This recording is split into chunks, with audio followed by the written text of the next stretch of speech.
Alrighty, so this is interesting. I am Henry Confidential. A lot of you guys know me, but a lot of you guys have not quite seen me in a long time because I took a little hiatus from the internet. But I decided I'm gonna start up a brand new YouTube channel called There Will Be Movies. I have my old channel that just is transitioning into something else, so I decided that it would be best for me to just start fresh and start a brand new one. So this is There Will Be Movies, and this is the show that I am going to be calling 10 with Friends. So it is a top 10 show that I will, give a little at the beginning of the week. I will give a predetermined topic. So each person will separately compile their own list based on the topic given. All lists will include 10 movies, which will be divided into three tiers.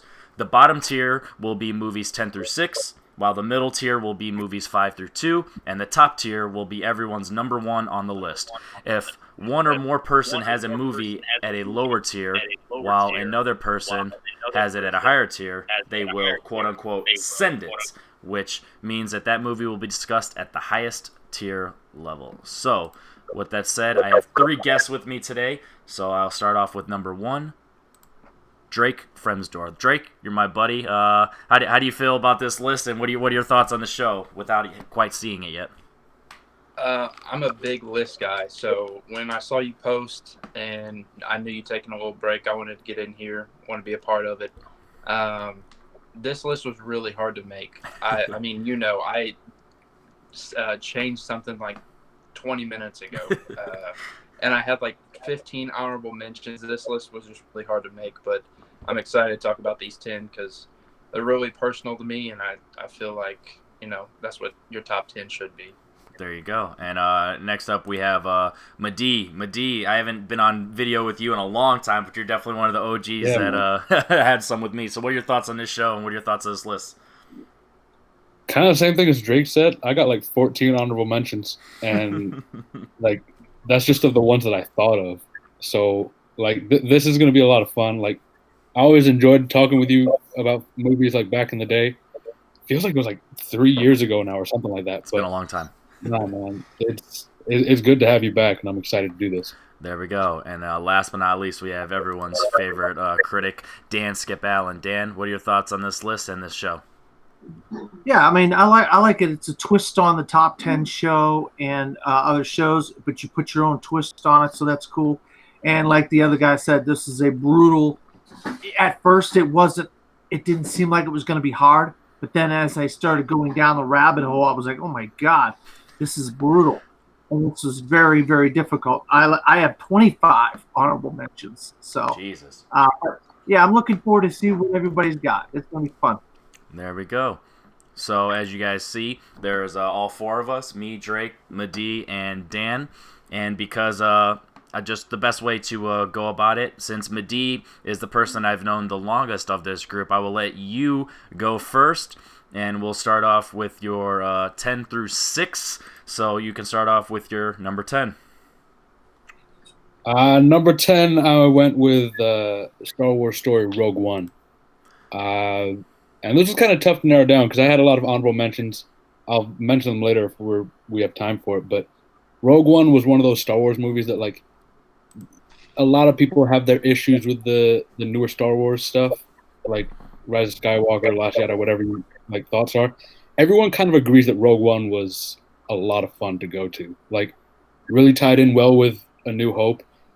Obviously, the Darth Vader scene at the end like blew everyone away, and then they kind of did their own recreation of it in The Mandalorian in the last episode that came out. And like this movie, it's just a lot of fun to see like the stuff that you wouldn't have in a regular Star Wars movie. Like everyone dies in this movie. Like regular Star Wars doesn't have that unless you're from Alderaan. Like you're basically like, oh, the main heroes are mostly going to survive till the end, and they stop the bad guys. This one, the bad guys are winning, and it's just like we barely scrape by. And it was kind of reminiscent of Empire Strikes Back to me, and I love this movie. It's probably like one of my top three Star Wars movies, but the rest of them don't have numbers in them. So I had to put it on there, had to give it some love. But yeah, that's my number 10. And obviously, no one else had this. Does any? So how I'm gonna go about the show is, if anybody has anything specific to say about a movie, they're more than willing to step up. But if not, it's not necessary. So does anybody have anything specific they'd like to talk about Rogue One? All right, Dan. Yeah. As a matter of fact, of all the new Star Wars movies that have come since Disney, this is the best. And I completely forgot about Rogue One. And in my brain, I'm like, are you kidding me? I cannot believe I forgot about this. Great job. You had 150 honorable mentions, and Rogue One wasn't one of them? Nope. You know what it is? There's so many. Like, I feel bad for stuff that I left off. Like, there's stuff I left off that I feel like is going to be everyone else's list, and I'm just going to be like, it was 11, I'm sorry. But, like, Rogue, you forget that Rogue One has one in the title. Like, that's one of the things about it. Like, it's such a great movie, but it's not one of the ones that you think of as like, oh, it has a number. Like, other ones, like, I'm not going to give away the other picks that I have. But, like, there's other ones that are more obvious that they have numbers in there. Rogue One is not like an obvious number title. Because I think the concept of Rogue One, because it's, the concept, or like their crew, we are Rogue One. You just think of them as, one crew. You don't think of them as the number one. You know what I mean? It's just especially how they went about it in the movie. It was so nonchalant. They're like, Rogue 2. No, we're Rogue One. Like, like it was just like a throwaway line, but it was like the title. Like it worked so perfectly. And I mean, I'm glad I put it in there because no one else did. Absolutely. And I want to give it its flowers, but whatever. You guys can I would have had that in my list, but I totally forgot about it. So. Yes, we starting off with a bang with this list. So, Madi, let's go ahead and jump over to your number 9. Okay, I got to do a little a thing for this. So, it's the Three Amigos. I love this movie, man. Like, I feel like it doesn't get a lot of credit, but Steve Martin, Chevy Chase, and Martin Short together is like one of the best comedic trios I've ever seen. Like, every time I watch this movie, and I watch it like once a year, once every 2 years, something like that, it's so funny. And having Randy Newman as a singing Bush is like comedic genius to me. Like, there's so much about this movie that I love. It's not like a critically great movie, like, if we're going to be completely honest, but I love watching it. I had to put it on there.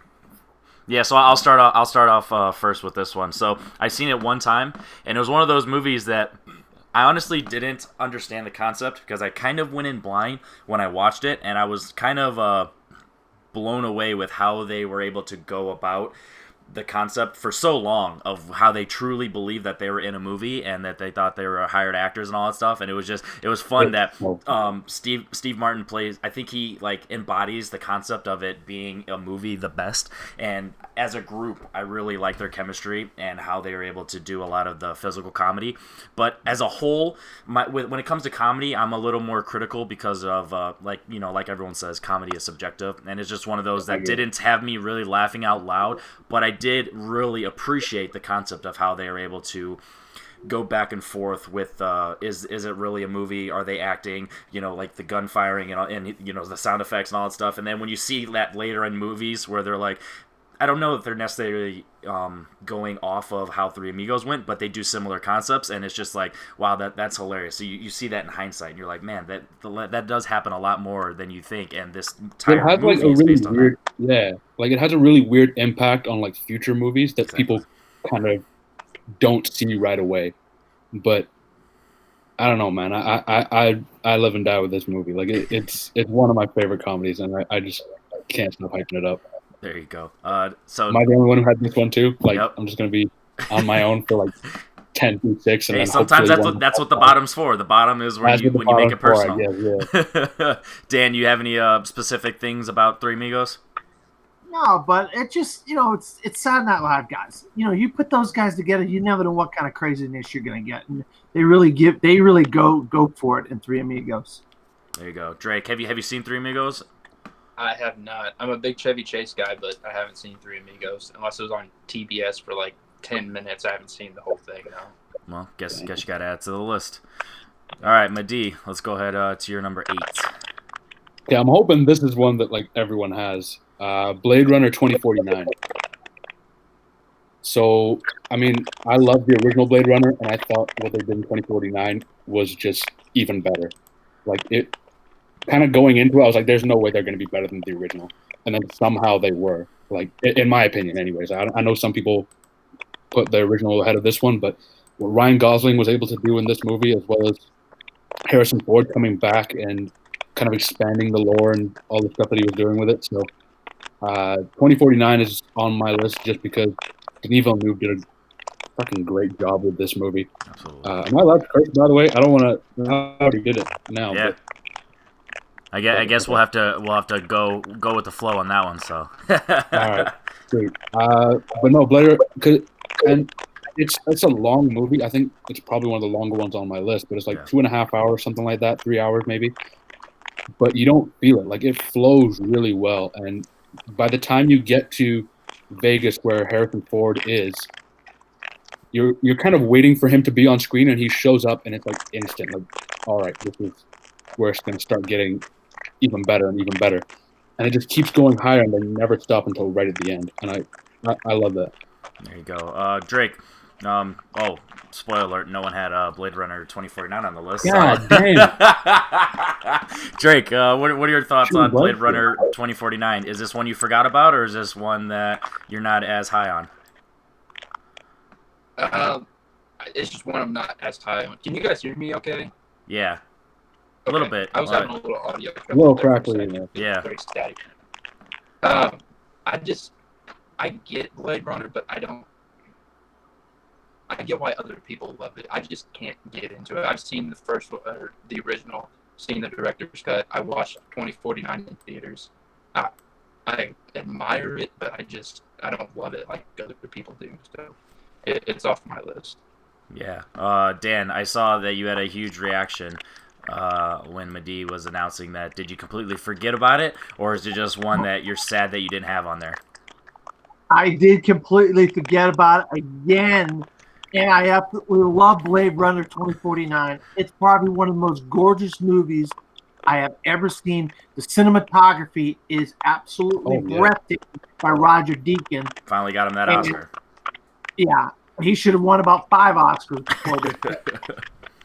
This movie that's why he fought to have Dune in the theater, because it's probably going to be breathtaking to look at. You know, absolutely. Denis Villeneuve. So yeah, great, 3 great picks, Mehdi. Yeah, with me, so nobody else has them, but I'll take it. Whatever. Yeah, exactly. So with me, I am one of the newer generation where I still believe that the original Blade Runner is better than 2049. But I will say that I do love both of them. It's just one of those things that I just connect a lot more with Harrison Ford and Rutger Hauer's character, and how especially at the end, just the overall impact. I love 2049 and I love Ryan Gosling like as an actor, but just one of those things that I think I like the original better. Drake, let's go ahead. Is this yours or me? Let's see if we get it better.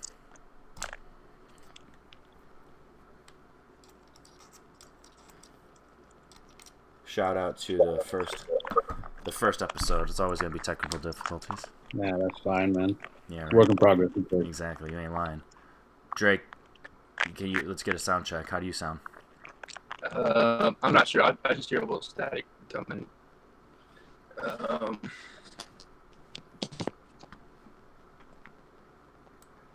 In my end. Good. That's good.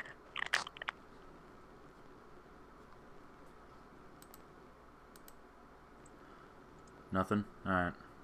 We'll just... Sounds better now. Yeah, I think we're good now. Alright, there we go. Alright, so Mehdi, let's go ahead and go back to you. And I'm not sure if I'm leaving that in or not. I'm probably just going to leave it in, so it just gives it up. So let's go to your number 7. 10 through 6, here's your 7. I mean, on this streak, I feel like none of my bottom 5 are going to get picked. So next one was 42. The Jackie Robinson story with late great Chadwick Boseman in the title role. I picked this mainly because I am not a baseball guy at all. Like, other than Babe Ruth, Jackie Robinson, and like Ken Griffey Jr., I don't think I can name 3 more baseball players ever. Like, I'm really not a baseball guy. I'm sorry. I'm Canadian. Like, we don't really we don't fuck with baseball that much over here. Fair enough. Like, we have the Blue Especially Jays when the and that's it. Expos got out of town. Yeah, Expos are gone. Blue Jays haven't won anything since like '92, which was before I was even born, so I didn't really care. Yep. But no, like this was a movie I watched just because I was like, all right, let's see what the story is, and it blew me away, man. Like, I'm not a baseball guy, and it still blew me away, and that's why I had to put it on this list, just because of how impactful it was. And then when you look at the story after the fact and like read up on what was going on and all the other stuff that was happening at that time, I mean, it's gonna be an important movie to watch, no matter what decade it is. It feels like so. That was one of those movies that, like, just because I didn't know the backstory and didn't know anything to do with this, like, I'm a sports guy but not baseball, and hearing about that story and him being one of the first black athletes in major leagues and like all the stuff that the shit they had to go through and like what it did to his family and the reporter that followed him and stuff like that, and like there's a bunch of scenes where like the white guys are like, oh, I don't get it, I got one piece of hate mail, what am I gonna do? And they open the drawer and it's like, this is like from last week. Yeah, exactly. Wow. I was like, I mean, it's kind of like what I'm really glad that they made this kind of movie, just to kind of show that it was pretty recent. Like, this was in the 60s. Yep. And for me to like not be a baseball guy and see this movie and love it that much, I was like, it's got to be in the top 10. Like, there's no way I can't put it on since I don't know anything about it. I'm not a baseball guy, and it's still something so impactful for me. Yeah, I think that's what makes movies great, and that's kind of how you can find a movie that transcends a genre or a concept, as if it's willing to connect with you based on your lack of knowledge of a subject, your lack of interest in a subject, generally speaking. And this one, I'm a huge baseball guy, and this is one that, knowing the history and just knowing, the come up of Jackie Robinson and the stuff that's surrounding him, but actually seeing it on screen, it's one of those where it's just like, I will say it's not as dark as it probably could have been, but the fact that even for a sports movie, they still go there at some points. You give a lot of credit, and it has its high moments, and the baseball scenes are really well done. And Chadwick Boseman, we all know that he was a great actor, and he was able to embody a lot of different characters and a lot of real life people, and you give him a lot of credit for that. There's honestly no time when you're ever like, that's Chadwick Boseman. You just think of him as the character, and that's unfortunate that we've lost him. But this is definitely one of his most underrated performances, because there's a lot of people that, especially within the movie community, are not baseball people. So if you haven't gotten a chance to see 42, I highly recommend it. Dan, we all know that you're a huge baseball guy. You're a Red Sox guy, but what are your thoughts on the Brooklyn Dodgers and 42? I'll tell you what, I when I first saw this, I was blown away how good it was. Harrison Ford as Branch Rickey, he's fantastic. Alan Tudyk plays the racist coach of the Philadelphia Phillies. I mean, the things that come out of his mouth are just jaw-dropping. And you say to yourself, but that is making this movie that much more authentic. And that's part of the world that Jackie Robinson came into. And the film had to go there in those instances. And I really, really enjoyed Chadwick Boseman as this character. And I actually did a retrospective review last year about both Jackie Robinson movies together on Jackie Robinson Day. Yeah, I love 42. There you go. And Drake, are you even a baseball guy, and what are your thoughts on 42? Yeah, I'm a baseball guy. Cardinals fan. Just got Nolan Arenado, so that's huge. Yeah, I'm just kind of repeating what you guys said. Just that Chadwick Boseman just kind of transforms. Like, you don't even realize that it's him playing Jackie Robinson.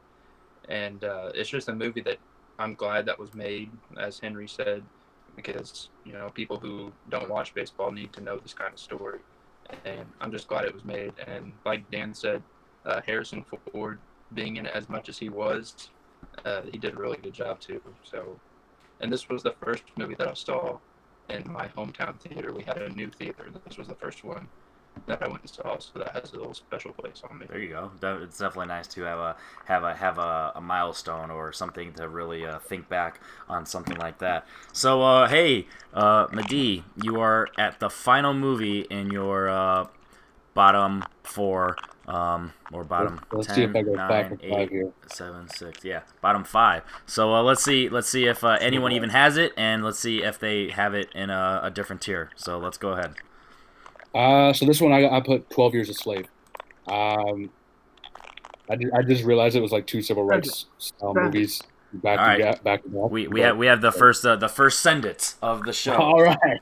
So not only is it on Dan's list, it is higher. It is in a higher tier. So we will be coming back to that. I'll accept that. It's all right. There we go. So we will actually go to Dan now. So Dan, buddy, let's go ahead and start with your number 10. Yeah, I mean, look, we all know Star Trek and Star Wars are phenomenal. These worlds that the directors and the filmmakers have created are just like gorgeous, and the places you like go off into these science fiction type worlds. But another movie that really had a great science fiction-y type of world where flying cabs and all kinds of craziness and stuff is The Fifth Element. And it's just such a gorgeous looking movie, and it has so much craziness going on, a lot of stuff going on in the background and stuff like that.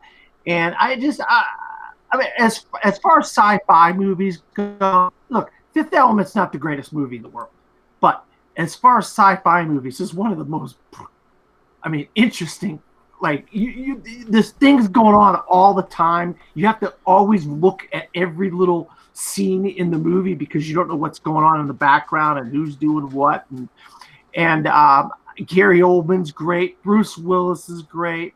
Mila Jovovich.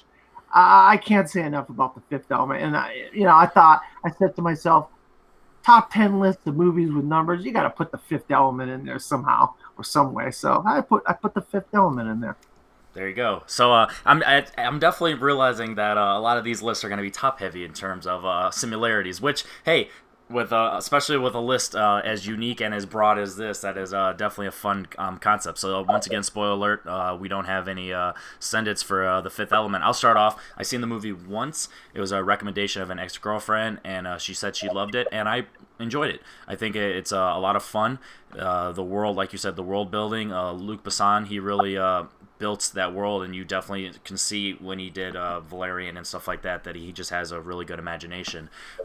It's one of those hit or miss things with Chris Tucker's character, and only seeing it once, it's hard for me to truly have an opinion because it's very memorable, but I don't know if that is quite a good thing or not because he is so over the top and rambunctious that it's like, am I loving this character or is it just way too much? I will give it credit, he's not in the movie that much, so it's one of those things where he's not quite Jar Jar Binks, you know what I mean? Is he bringing it down, being goofy and silly, but also is that what, when you think of the movie? So it's one of those things where it puts it in your mind, because that is one of the first things I thought of when you said The Fifth Element was Chris Tucker. So, it is what it is. And Gary Oldman, as always, fantastic. He's got his makeup and his costumes and all that stuff. He's having a lot of fun. And Bruce Willis is one of those guys where if he gets into a character and he's feeling it, he can really embody that character. And he's not doing much that's not quite different from what he usually does, but he's able to, be that character enough within a story that works. And him and Mila Jovovich go back and forth. What is it? Movie Pass? No, that got canceled. Yeah. So Fifth Element, it's definitely one that I've been wanting to revisit, and I'm definitely glad you put it at the top of my mind. Madi, no Fifth Element on your list. Do you have any opinions? I hated this movie so much. Yes, the first. Finally, we're fighting. Okay. So Chris Tucker for me was the Jar Jar Binks of this movie. I thought it was ridiculous. I don't know what the hell they paid him, but it wasn't enough. And like the whole thing with Gary Oldman, I usually like, but in this one I thought it was a bit campy and it was just a bit too much. Overall, the story didn't intrigue me. I thought the visuals were obviously great, but I just couldn't get into it, man. Like Bruce Willis he was Bruce Willis. Like I wasn't expecting much from him, and he didn't give me much. I don't know. Like I've watched it twice because I watched it the first time, and everyone's like, "Oh, it's so good, you got to see it," and I didn't like it. I was like, "What the hell? Like, am I missing something? Like, I gotta take a minute." And then I waited like 2 weeks and I watched it again. And it solidified how much I hated this movie. I really I don't want to ever watch it again. If I ever seen a scene from it again, I would be upset. Like, Damn.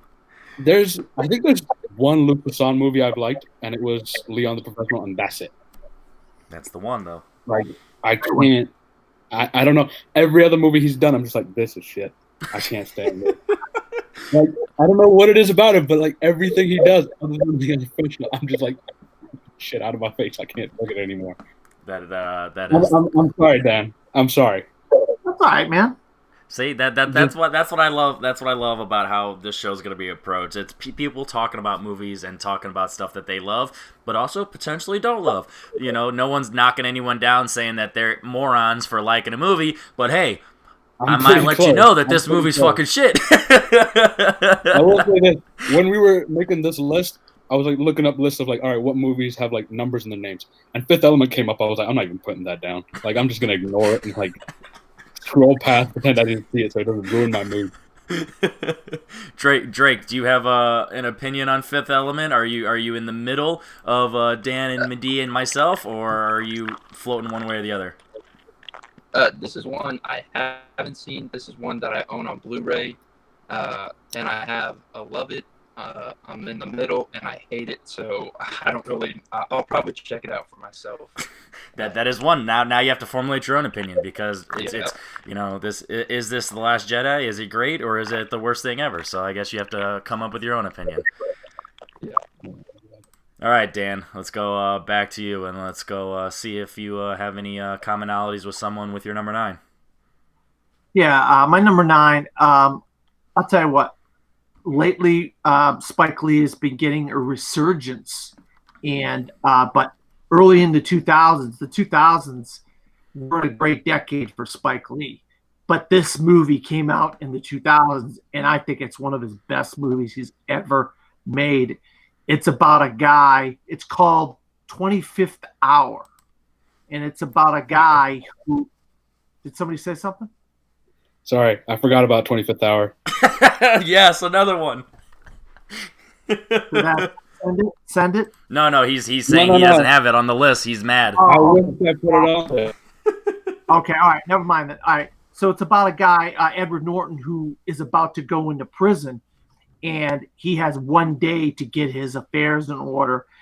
He has to make up with his girlfriend Rosario Dawson, and then his buddy Philip Seymour Hoffman. They're going to go out and have a good old time before he has to go to jail. And it's also on the backdrop of 9/11. This is one of the first movies that actually focus on the backdrop of 9/11. And it really, I mean, a guy like Spike Lee, he knows New York. He knows that world. And I cannot say enough how great this movie is. And I put it in my top 4 or 5 Spike Lee movies of all time, of all of Spike Lee's movies. And it's just, Edward Norton is great as the lead character in this movie. And, you know, he's hit and miss sometimes too, Edward Norton is, but this is one of his better performances in my opinion. So I got 25th Hour. Absolutely. So I'll go first. This is a movie that I haven't gotten a chance to rewatch, and whenever I'm thinking of Spike Lee or thinking of Edward Norton or thinking of crime movies / just, you know, buddy movies / home movies where there's just something about this movie that just feel, you know what I mean? Like here's a good example. Like The Town clearly is a bank robbery movie, and it's an action movie, but there's something about that movie that just isn't quite that genre, and I feel like that's how it is with 25th Hour for me, where it's like it has its own genre, where it's not just a strict drama. It's got some comedic moments, but it's definitely not a comedy. I wouldn't call it a crime. Like, it's one of those. So there's something about that movie that kind of has stuck with me, and I haven't gotten a chance to rewatch it, but I genuinely believe that if I am able to, you know, catch up on it again, that it's like top 100 material for me. Like, it's just always stuck with me. Like, this is one of those movies that it's just, I don't know why I just connect with this movie. So I haven't seen it enough to like immediately put on this list or other lists in the future, but I really hope I do, because this is a fantastic Spike Lee movie. Definitely one of his most underrated. Like, when people talk about his best movies, they don't think of this, because other than his one scene, his New York scene, it's not quite as flashy or as over the top with the performances, but it definitely is something that is super memorable, and I love it. So, Madi, have you? What are your thoughts on 25th Hour? Because I know you're upset you didn't have it. I am upset. It probably would have cracked my top 10, just because you're right. Like everything you guys have been saying, it's one of Spike Lee's most underrated movies. I feel like it's probably his most underseen too. Like if you're talking about Spike Lee, most people are like, all right, there's Do the Right Thing, and then they'll talk about. You all right, Henry? Or are you just like? Yeah, I'm good. I'm fixing up the screen while I was trying to do it subtly. All right, but no, like there's so much, and Edward Norton kills it in this role, and as does Philip Seymour Hoffman and Rosario Dawson. Like, it's just such a brilliant movie, and like, it's one of those things that like you see it and you're automatically like, oh, that was great. But I feel like it's just not talked about enough. Like, bring up Spike Lee or even any of the actors' careers. Like, it's never one of the ones that you're like, oh yeah, 25th Hour. Like, it's just constantly forgotten, criminally forgotten. That it like, I don't even know what else I can like comment on it. It's such a good crime, and I put it in a crime movie, kind of like how I put the Town in the crime movie as well. But like, it's such a good crime movie and just such a good movie in general. It makes you think about like, how would you handle if you only had 24 hours or 25 hours to, like, Dan said, handle your affairs. Like, what's your priorities?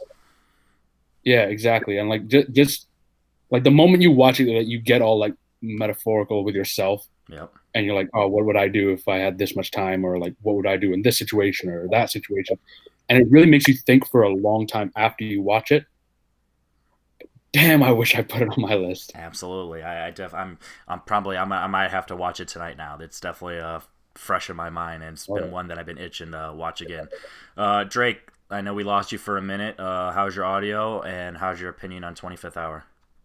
I think the audio's good, video's good. 25th Hour, another one I haven't seen, but I saw Black Klansman, and then I started to go on a Spike Lee kick. I saw Malcolm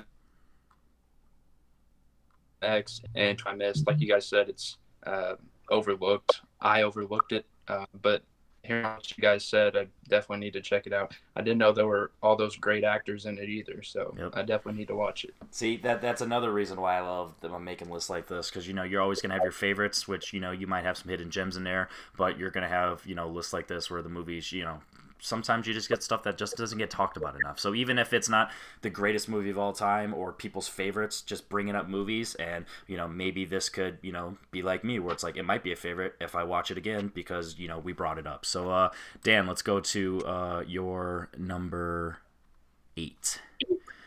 All right, so we all been through the list of movies with numbers. We've seen all the rom-coms in there, and I'm hoping not too many of us have picked them. But this is one I get a lot of crap for this, but I particularly just like this movie. I don't know why I like it. I just like the acting.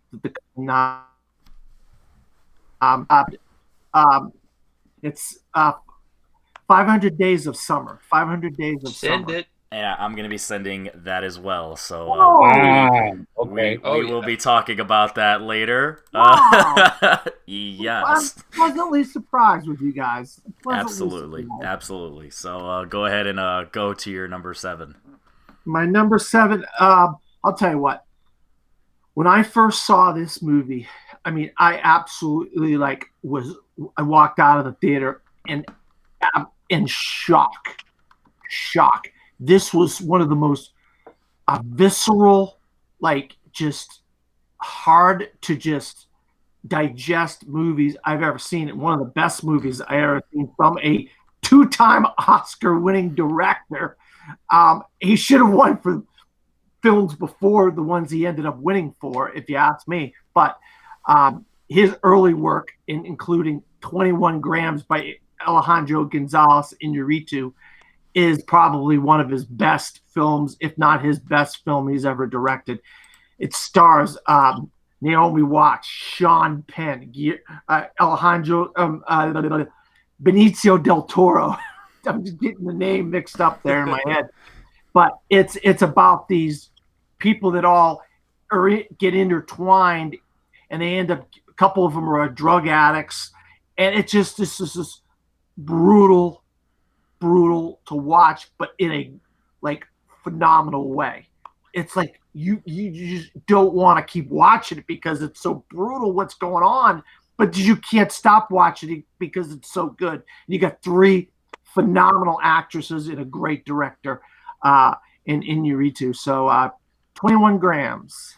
Yeah, so this is one of the ones that back in my trivia days, me and Jake, we had Alejandro Iñárritu as a strength, and 21 grams was one that I unfortunately didn't get to watch, and we actually missed a question on it because of some semantic stuff. So based on reading and studying up on it a little bit, without spoiling it, I definitely am interested in this movie, and it's one that I've been wanting to watch. Drake, have you seen 21 grams?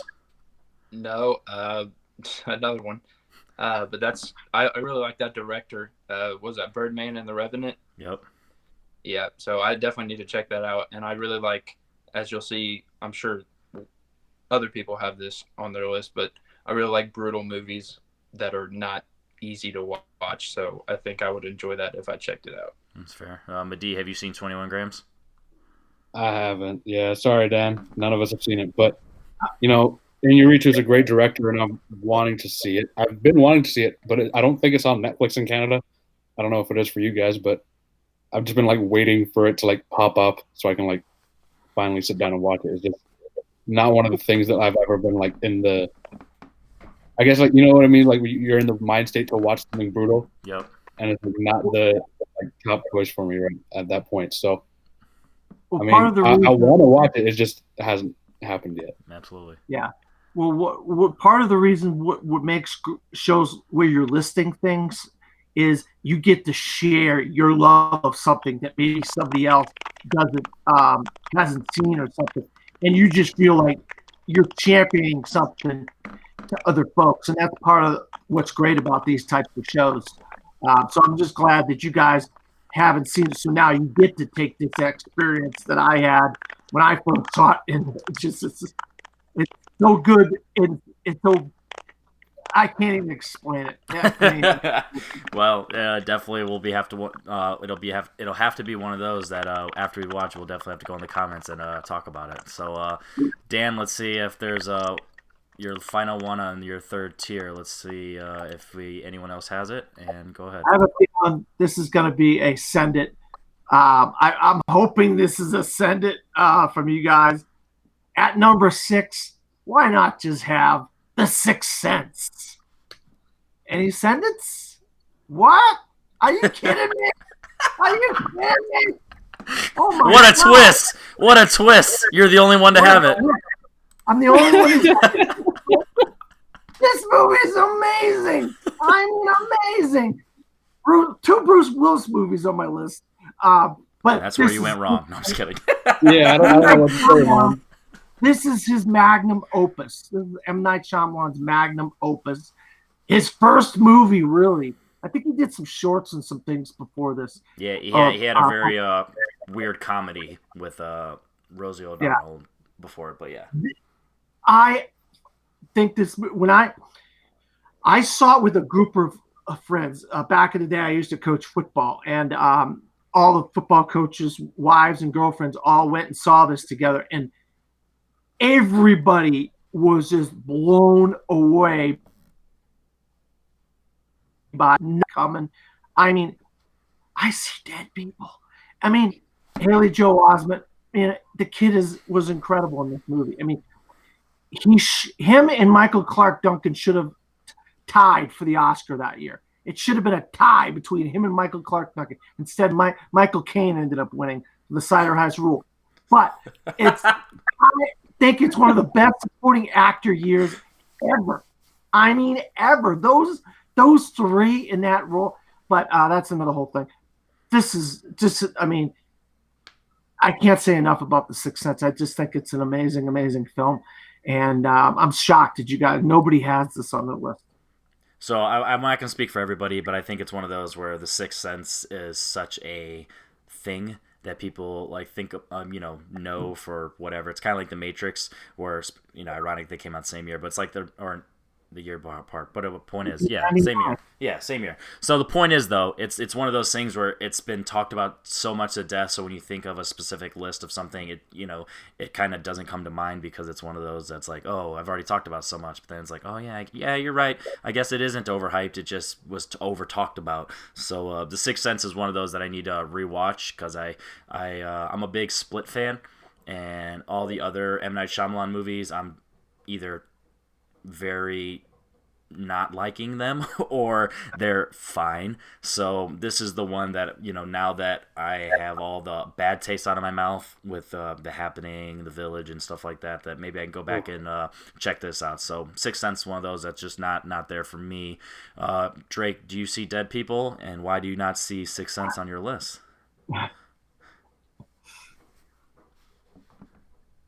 Night movie I haven't seen, and it came out when I was 3 years old, and it was just like you said, it was such a thing that I knew, I see dead, but I knew the twist, so I just never went back to revisit it.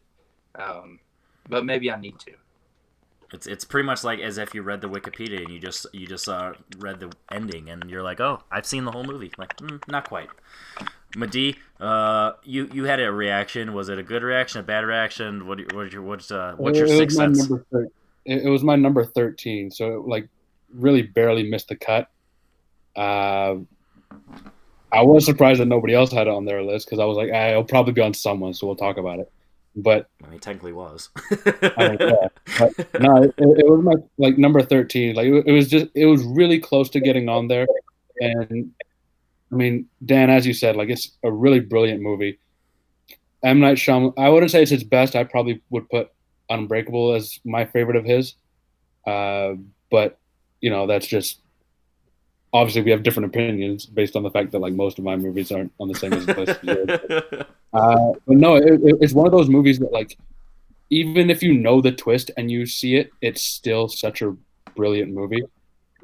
And for the first time I saw it, I didn't know the twist, and it's such a huge moment at the end. I don't want to spoil it. I feel like everyone knows it, but I don't want to spoil it and be in trouble for shit. But it's such a brilliant twist at the end, and it really kind of did.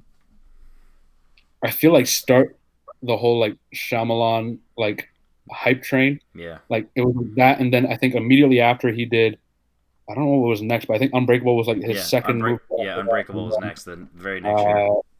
Yeah, and then he had a couple other movies that were okay, and then started getting in the shitbox, and then finally come back in with The Visit, and then with Split. But it was one of those things that I feel like if it was not his first movie, he probably would have had a better career because he wouldn't have had to hold up that train of the next Spielberg thing. Yeah, that was it. He was on the cover of Newsweek. They put him on the cover of News saying he's the next Steven Spielberg. And how could you live up to that? Nobody can. You can't. You really can't. I mean, I feel like that whole thing shot him in the foot. So had he the second and switched something around, maybe it would have been a different career because you come out with your first movie and it's that good. And then people start calling you the next Spielberg and hyping you up and all this, obviously it's gonna go to your head. There's no one on the planet who's not gonna be like, oh, these guys really like my shit, and I've only done one movie. Even Spielberg himself, he didn't become Spielberg until 4, 5, 6 movies into his career. You know what I mean? So even then, he was able to establish himself as a director. Really established himself, but it doesn't happen one movie in, and they kind of screwed him over on that front. So I'm curious to what would have happened if they hadn't said that, or But it's such a great movie. You can't take away how good of a movie it is, whether you know the twist or not. But it's just so good, and it just narrowly missed my cut. There you go. So now we are going to hope for the best with Drake and his audio, and let's see how much of his list we can get going. So Drake, let's start with your number 10. All right, number 10, I have 300. No, send it. Okay, cool. Um, 300, I think, is Zack Snyder's best movie. Visually, story wise, maybe not acting, but it definitely has that epic tale, that epic feeling. Yeah, exactly. This is part of memes. I saw this when I was 10, and I didn't know the story beforehand, so that ending when it came was just like brutal for me at 10. Um, but it's just such a movie of its time, 2006. It's just, I think it's a classic. When we look back in 20 years, I think 300 will be just a little sliver of that time. I think it's a really good film, and I think it's Zack Snyder's best work. Yeah, 300 is one of those where I was a little older when I saw it, so I was at that impressionable teenage age. So I'm over there skimming through the scenes when Leonidas out here smoking out chicks, and that's all I'm worried about. I'm not trying to really see all these action scenes. So now that I got older, it's like, oh, let's actually hear the story. And I took a college class where I actually learned about the Romans and the Persians and the Greeks and all that stuff, and it's like, oh. So that's not what really happened. Oh, cool. So this is the Braveheart of the Romans and all that stuff. So it's like it's a fun story, but not how it went down. But I will say, Xerxes definitely made me want to pierce every hole in my body on my face because he was a weird looking dude. And then when you find out who he really is, like not as Xerxes, you're like, oh, that's interesting. So yeah, it's one of those fun action movies. Saying it's Zack Snyder's best movie is, it's like saying, hey, it doesn't suck as much as the rest of his shit. So I can't quite, take that as a compliment for Snyder. I'm definitely not one of the biggest Snyder guys. I definitely won't be watching Many Men, if you know what I mean. I hate that movie. So 300, it is what it is. I never diss anybody for liking 300, but it's definitely not top of my list, and I don't even know if it would crack my top 300 of this list. Madi, how are you feeling? Would you rather watch Meet the Spartans, or are you a 300 guy? I definitely don't want to watch Meet the Spartans. Carmen Electra, come on, 300 bro. I enjoyed. I feel like I need to watch it again just to like take it in as a more mature person because I think I watched it when I was like 15. Probably for the And same like scenes I was watching. oh yeah, for sure. Like a buddy of mine was like, "Oh, this happens." I was like, "Fuck yeah, I'm watching that." Next And to your buddy. wow, Whatever. we take what we can get. He had the car, but like it was one of those movies that like I feel like I should rewatch after that. Like I've only seen it the one time. Yep. And as a 15-year-old, you're really not the best judge of character in terms of what's a good movie and what isn't. So I definitely want to watch it again. I do remember enjoying those scenes when I was watching them, but another thing like that really sticks out to me: the action scenes and the action sequences in that movie are really well done. True. Like probably some of the like Zack Snyder. Say what you want about him as a filmmaker, his shot selection and his action sequences are all really well choreographed and really well done. Like you go from 300 to Watchmen to Batman versus Superman and parts of Justice League. Well, not as much, but like it's one of those things that you know going in, it's going to be shot really well, it's going to look beautiful, and the fight scenes are going to be like cinematic as fuck. And he does that really well. And 300 being that kind of movie where it is action after action with a little bit of story twinkled in there and like some themes and everything, but it really was kind of his wheelhouse. Like I wouldn't have given it to anyone else and expect them to do better. But no, it's definitely a movie I have to go back to. But yeah, 300. Yeah, next time I watch it, I'm gonna make sure I have abs by then, so I don't feel like a piece of shit. That's the other thing. After quarantine is over, I'm gonna be like, all right. It might be motivation. It might be some motivation to start like hitting the like weights. while I'm working out, and just like, God damn it. Dan, are you a 300 guy? And what are your brief thoughts on Snyder? I absolutely love 300. I read the comic by Frank Miller before this movie ever was made and book was ever made. So I was like, oh my God, this book is so good. And I knew it was an exaggeration of the 300 Spartans. But when Zack Snyder basically copied the book, the miniseries, and made the movie, I was blown away. I mean, and then his whole style of doing everything on a soundstage and doing green screen behind it and making it look so real and so cool looking, was really, to me, that was like a new style of filmmaking at that particular time. And he really blew it out of the park, knocked it out of the park, if you ask me. And, it relaunched Gerard Butler's career, and it launched Michael Fassbender's career after that. So, and it had Lena Headey in it. I mean, I love 300. I just got the 4K about 4 months ago and watched it again. I mean, on 4K, it's gorgeous. I mean, gorgeous. There you go. All right, so let's go over to Drake and see what your number 9 is. Oh, I have to unmute him. Before broadcast, it is 1917. This is the kind of movie that makes me miss going to the theaters. Sam Mendes does a beautiful job directing, making it look like one shot. Just from beginning to end, my hands were sweating. It was visceral. He sprinkles in these amazing actors just throughout. And you have two kind of no names, and then that switch in the middle that I don't think a whole lot of people saw coming. If you've seen it, you know what I'm talking about. It's just an overall fantastic movie. Well shot, well directed, and I think it should have won Best Picture. What was that? Last year's Oscars? Yeah, chill. Parasite, 10 times better. But I love 1917. It makes me miss going to the theater. Yeah, so 1917, like you said, miss going to the theater. It's one of those that I loved it out of the theater, but it's one of those similar to like Dunkirk, Fury Road, any of those movies where it's like, is this a theater-only experience, or is the movie more than that? Does it transcend just going to the theater? Is it Gravity? Is it Avatar? Or is it Fury Road, where you can watch it at home? You know what I mean? So it's one of those that I haven't got a chance to rewatch yet, because I'm honestly afraid, because I have an opinion on it that's high. I wouldn't say the highest. Like I said, it's definitely not Best Picture for me. Parasite was 100% that, but I definitely highly regard it. It was either at the lower end of my top 10, or it was hovering just around the outskirts. But last year was a fantastic year for me, so that's not a negative.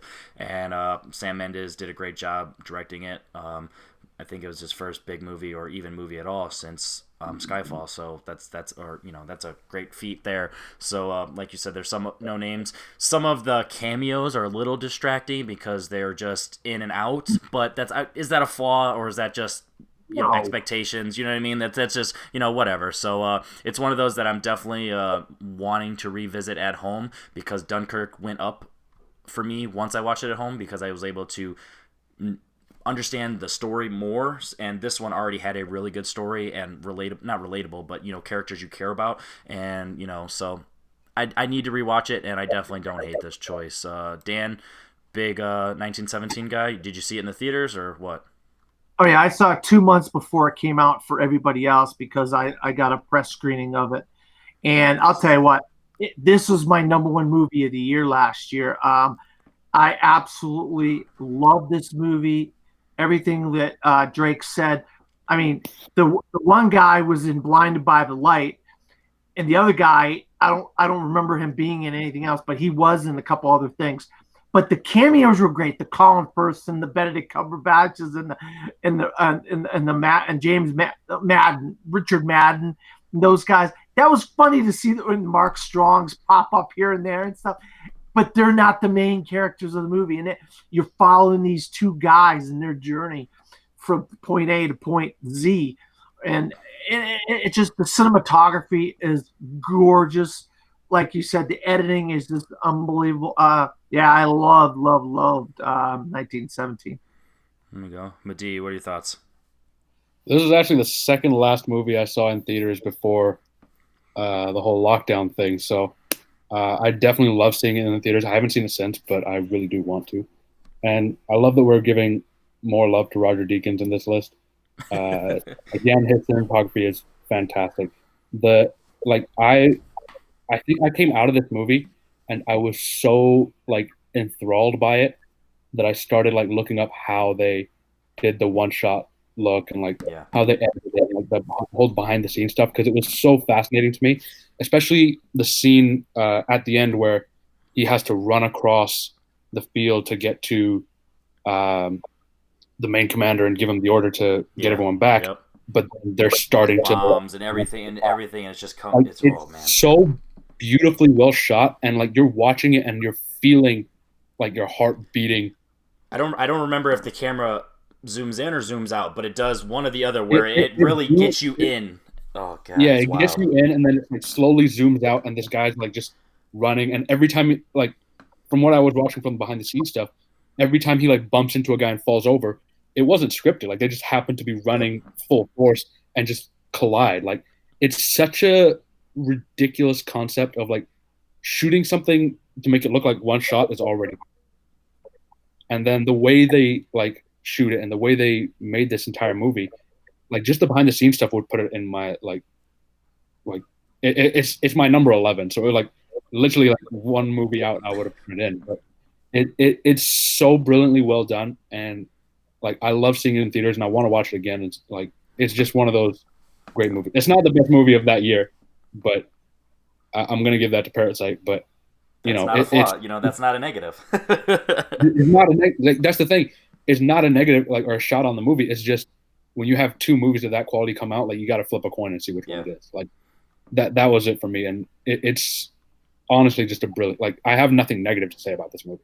Yeah, even with me, like I was like, I just need to make sure I love it as much at home. That's literally it. And is that the movie's fault or is that just me being a weirdo? You know what I mean? Like that's with you being exactly. Yeah, that's you. Like exactly. So Drake, let's see if you can keep the train going with some movies that people forgot about or don't have their own list, or let's see if we can send it. Jump Street. Which one? 22. Oh, 22 Jump Street. So not a big fan of Korean Jesus, I see. I think this might be. It's got Korean shit to do, man. This might be one of the best comedy sequels in the last 20 years, I would say. Just for me, it has so many memorable moments from the opening scene. My name's Jeff, or what else? I'm blanking right now. The scene where he finds out that he was with Ice Cube's daughter. That's one of the more memorable ones. That's the one. Yeah. The role reversal from the first movie from Channing and Jonah. Yep. Channing on the football team, all that shit is good. I don't know. This movie just cracks me up every time I watch it. And I think it's one of the best, like I said, one of the best comedy sequels the last 20 years. I think it can match up with, any of them. Yeah, so this is one of the ones that we might see later on, where technically no sequels, but if it didn't have like the sequel part in the title, we were able to make it work. So like there are some where it's clearly like this 2 or this 3, so that wasn't allowed. So this is one of the ones where it got lucky that it was able to work. So I'm definitely a big fan of 21, and 22 is really good. So it wouldn't make my list, but hey, I'm not gonna knock you for it. 21 or 22, Madi? Which one? If you had to pick one? If I had to pick one, I'd go with 21. Yeah. Personally, mainly because like I love both these movies, but I think the Johnny Depp cameo at the end of 21 just throws it over the top for me. Before or after he rips his nose off? During, like that whole glue and shit. No, but like I didn't put this on my list just because I was like, if I put one or the other, like, cause they're both so good, and I didn't want to like give one credit, not the other. So it was just one of those things where I was like, I'm not gonna put either on, just to, like, Yeah, I'm being romantic, but no, these movies are really funny, and I love what they've been able to do. Also, like the 25 Jump Street, where it's like Seth Rogen comes in because Jonah Hill has like contract disputes, it's such a throwaway funny line. Yeah, that's when you know you have a good concept, when you're able to just have stuff like that. You have That's such a still good concept, memorable. but they're like, as soon as they did that, I was like, they're not making a sequel. Absolutely Like, not. I know for sure there's never going to be a As soon sequel. as you if they turn make into a something meme like in that. the movie, it's over with. Yeah, it's like, nah, you're done. But no, I really enjoyed it. It was just, couldn't crack it. There you go. Dan, do you like 22, or is it one of those where it's just not quite top 10 worthy? Not a fan of this movie at all. I mean, I had a choice. I had a chance to buy both of these on 4K, and I purposely did not buy 22 Jump Street on 4K and only bought 21 Jump Street on 4K because I hate 22 Jump Street. I'm not the biggest fan of 21 Jump Street, but I did like it better, so I bought that 4K and did not buy the 22 Jump Street 4K. Yeah, I'll be honest, I am not the biggest Channing Tatum fan at all. I just don't like Channing Tatum. It's like he's just like one of the most wooden actors I've ever seen in my entire life. So you're saying he needs to step up his acting talents? Good job. No, but John Campea. I don't know if you guys thought of John Campea, but I've always held this with me ever since I've watched the guy. All film is subjective. What one person sees in something, someone else ain't gonna see, and that's what's so great about movies. Drake, you love 22 Jump Street. All the poor power to you, buddy. Yeah. So what we're saying is, 22 Jump Street is to Dan as Fifth Element is to Madi. Drake, let's go ahead and go to your number 7. Damn it! I always forget to unmute you. Go ahead, do it again. Number 7, I have Ocean's 11. Damn. 2001, Okay. starring a bevy of male actors. And was it Julia? No, not Julia. Is that Julia, Julia Roberts? Yeah. Yeah, it is Julia Roberts. Clooney, Damon, Pitt, Cheadle, just so many guys just acting cool, Terrible British accent. pulling off a heist that I don't know if it entirely makes sense by the end of the movie, but it's still really fun to watch. It's just fun to hang out with those guys for like 2 hours at a casino in Vegas and rob Andy Garcia. It's just a really fun movie, and I have a good time every time I watch it. So for the Ocean's 11, for me, I had to rewatch it when I did a debate of the best heist movie, and it was one of those where when I rewatched, I was actually analyzing the film, not just having fun with it, and I realized this movie is not as like deep as it really like is trying to be. It is a hangout movie, so it's a good definition for me of a 4-star movie where it's a good movie. There's technically nothing wrong with it. The acting's fine, except for Don Cheadle's horrendous accent that is completely unnecessary, and it accompanies John Malkovich's Russian accent and Rounders and some other accents where it's like it's just no, please do not do that. And but other than that, I don't have any actual issues with the movie. You don't really hate Andy Garcia technically, so when they're robbing him, you don't, you know what I mean? I don't know. There's just like he's a dick, but he's not that much of a dick to like, you know what I mean? He's not an evil corporate. I don't know. There's just something about the movie where it's fine. It's a good movie. It's beautiful. It's well shot. It's like you said, it's fun. But I mean, it's not great. So when people say it's the best heist movie or like one of the best, gang up movies, I'm like, I don't necessarily see it like that. So Ocean's 11, Madi, are you out? By the way, I will say I haven't seen 12 and 13, and some people actually do say 13's better. So I don't know if that's the case, but it's fine. So Madi, you a Ocean's guy at all, or are you a Rat Pack guy? I enjoy Ocean's 11, but like it's definitely the best of any of the Ocean's movies that have ever come out. Like Well, you hate the on original Ocean's 8? 9 Ball? Rihanna? She's out here doing some I hacking. didn't get into it that much. Ocean's 8 wasn't that great Not for me. bad. 8's not bad, Madi. Yeah, I don't It's hate not it. bad, but it's not great either. Like it's No. just kind of But it's actually not bad. That's a good definition of the entire franchise. It's not bad, but Yeah, it's like, not great the either. whole It's just fine. franchise, It does what it's it's supposed to good. do. it's good, but I'm not like excited to go see it when it comes out. Like it's kind of there. Like I was intrigued by it when it first came out because I'd seen the Frank Sinatra version from like what the hell was it, like 65 or whatever it was. Sure. But like that came out, and I was like, all right, it's better, but it's still not, you know. Don Cheadle's that's where Don Cheadle. Oof. But that's where you know the upgrades of filmmaking definitely comes into play because it's so quick paced. For sure. It has that old snappy dialogue concept, but it's done more up to date. And so that's why I said it's fun. Like it does what it wants to do, and it is what it is. Dan, Oceans guy? Yeah, I actually like if I'm like flipping the channels and TBS, comes up and Oceans is on, and I'll stop and I'll watch it. It's one of those movies where you just don't. When you see it on, you're like, I'll stop and watch Ocean's 11. I really enjoyed it when I first saw it in the theater. And that cast, I mean, how can you go wrong? I mean, Matt Damon, Brad Pitt, Julia Roberts, George Clooney. I mean, and then Steven Soderbergh directed it. So he was coming off of like Oscars and all kinds of at that point in his career. So I really enjoyed it. I think it's a good pick for Drake to have on his list. I mean, I have it in my honorable mentions. So. All right, let's see if you have this one in your honorable mention, Drake. What is, as I meet you on time this time, what is your number 6? Number 6 is The 40-Year-Old Virgin.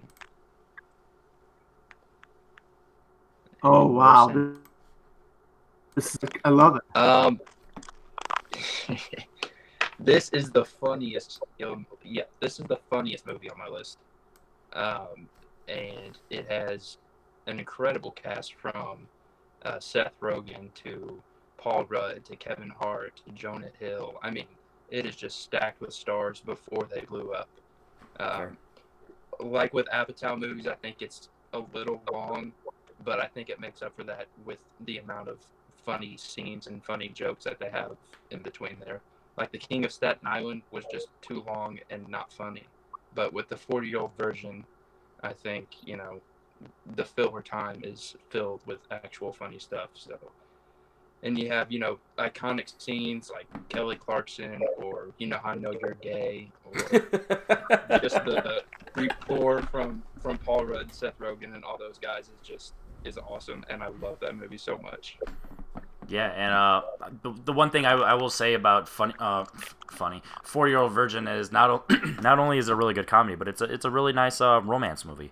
So you give it credit for that. It's kind of on the similar lines of like Forgetting Sarah Marshall, where it's like it's a comedy at its core, but it's a really good romance movie, or I don't even know the word, but coming of age for grown men. You know what I mean? That they're not quite midlife crisis, but you know what I mean? It's like something along those lines. So it has all that stuff, and I really enjoy that movie. It's not one of my favorite comedies by any stretch of imagination, but it's not a bad movie at all, and if it's one of those few times that I would say that if it was on TV, I would stop and watch it, because it's like maybe I'll catch a funny scene that I haven't seen in a while. Because the one thing I will say about the 40-Year-Old Virgin, as well known it is and as popular as it is, it's not overplayed with its jokes like Anchorman is. You know how there's so many memes of Anchorman. There's not really like that. I mean, you have the chest, the waxing scene.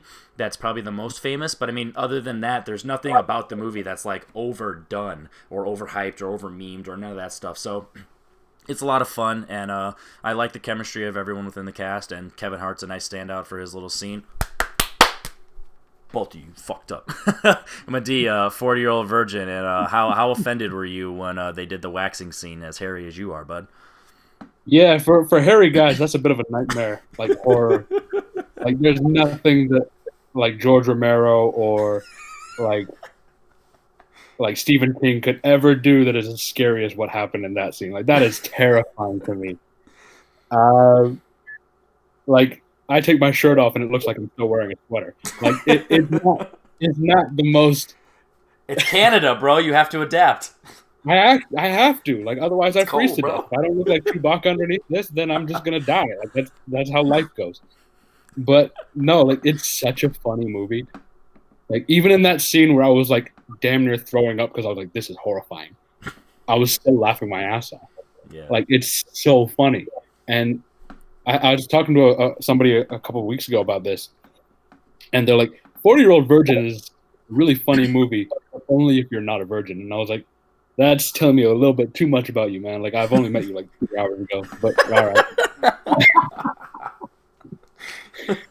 Like it hits so many people in different ways, but no matter who you talk to, everyone thinks it's really funny. Yeah. Like there's nothing like it's one of the few Judd Apatow movies that I really enjoy.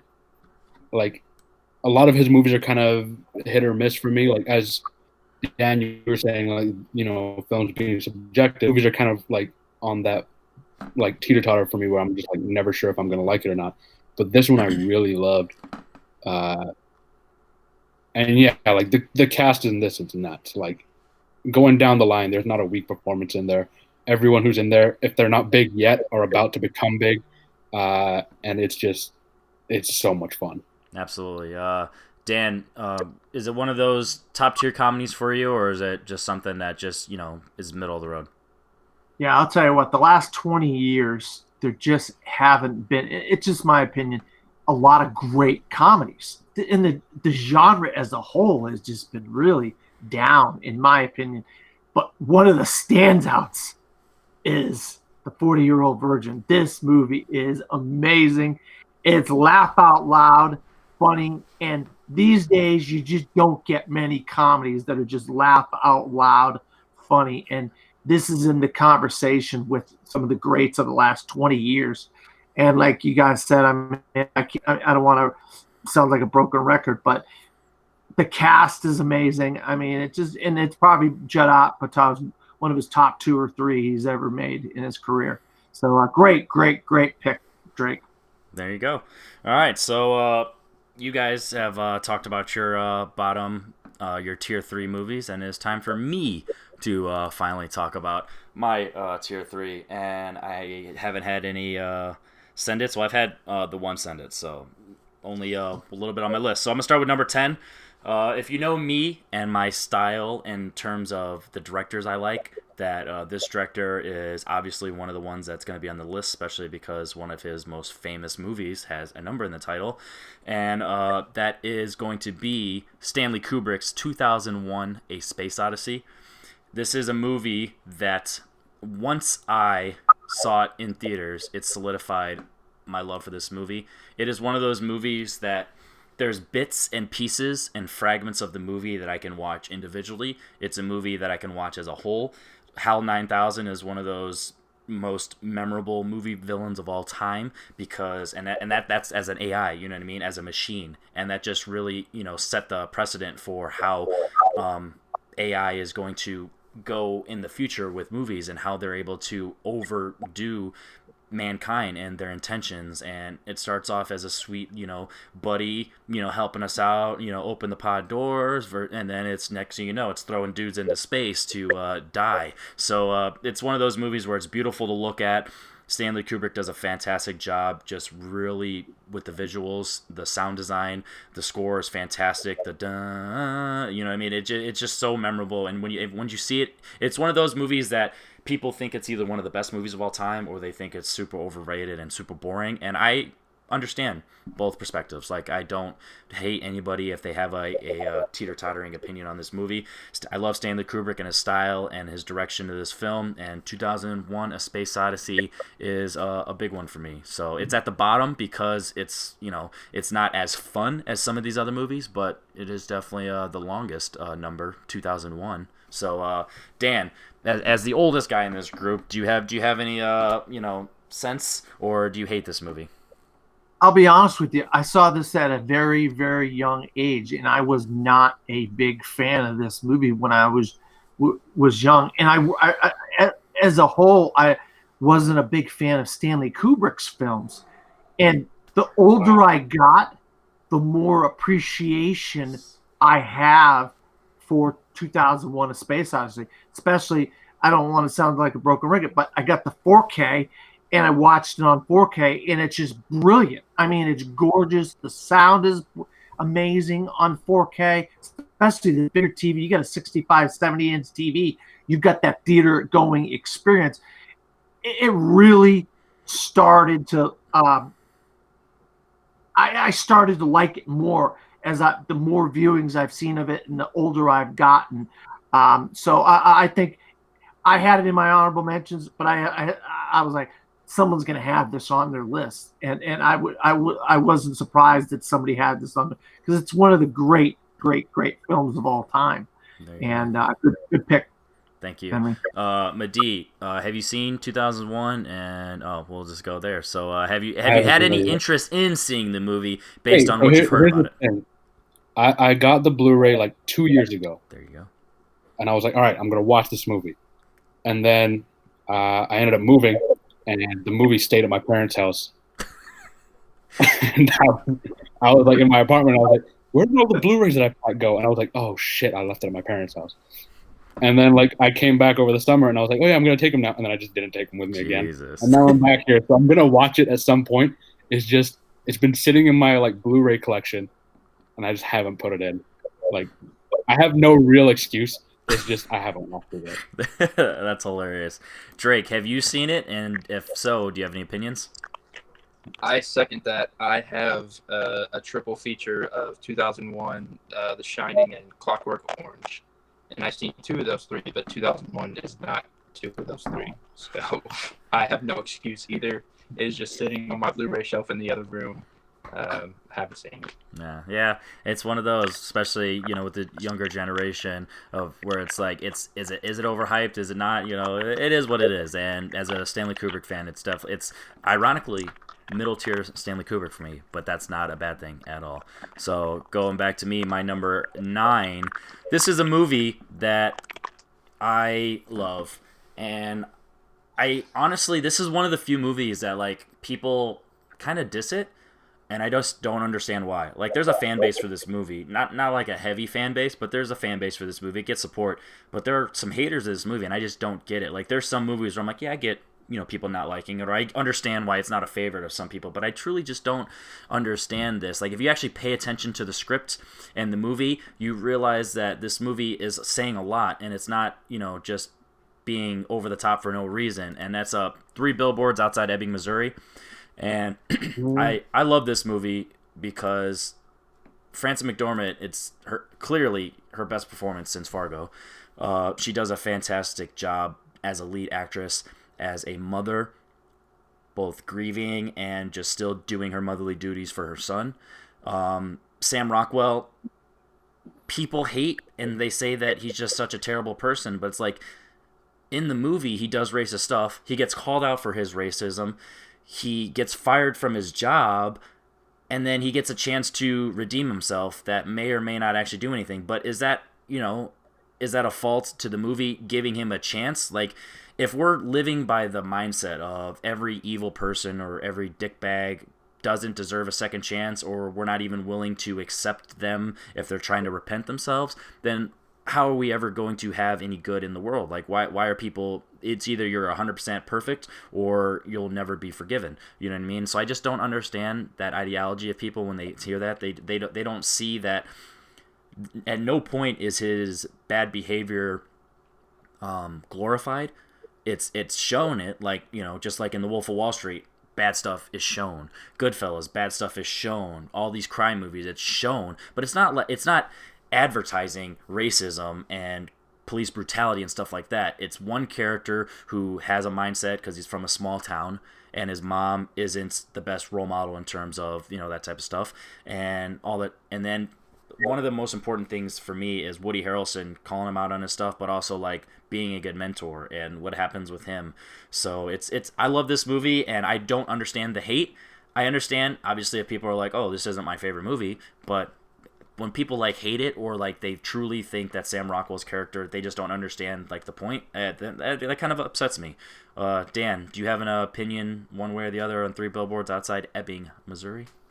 Yeah, I mean, I think it's a great film. It's based on a true story. This actually happened. Martin McDonagh did another movie with the number in the title, 7 Psychopaths. So I guess he likes doing movies with numbers in the titles or something. 2 out of 3. Yeah. He does. I think he brilliantly directs this film. I mean, this film is directed brilliantly, and like you said, Frances McDormand, Woody Harrelson, and Sam Rockwell are all amazing in the film. Arguably, it should have beat the Fish movie for Best Picture. I think was that year. Yeah, the The Fish Shape movie? of Water. Yeah, The Shape of Water. I would have picked this instead of. I was happy when Shape of Water won, but I do agree with you. So it's one of those again. Yeah, I mean, modern day Creature from the Black Lagoon or whatever you want to call it. But Jeez. I love this movie. I mean, I just think it's an amazing movie, and you don't get movies that really go there with the dialogue. Like this movie really goes there with the dialogue, Yep. and a lot of times they sugarcoat the dialogue in some of these types of movies. This movie just goes to the Yep. next level with the dialogue, and I love it.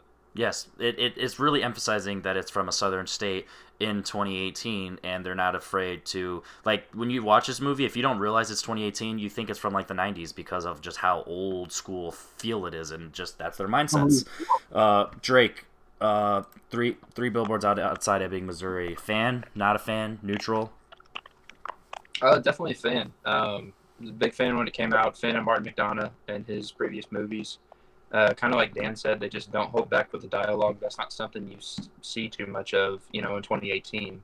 I think it was like borderline top 10 for me the year it came out.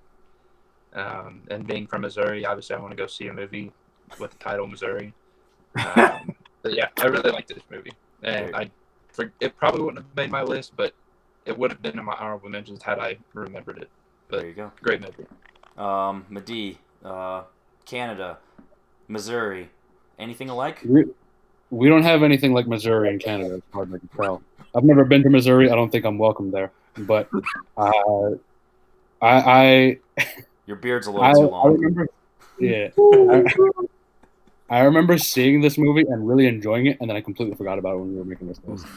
And That's fair. like, I really enjoyed like the main trio, I guess, of Woody Harrelson, Sam Rockwell, and Frances McDormand. Like, they all did really well. They weren't perfect characters, but they were real, and the dialogue was, I mean, it's a broken record, but the dialogue was fucking fantastic. Like, there was nothing, like, it flowed really well. It kind of reminded me of like Tarantino's kind of dialogue, where everything is important what they say, Yep. and you have to really pay attention to what's going on.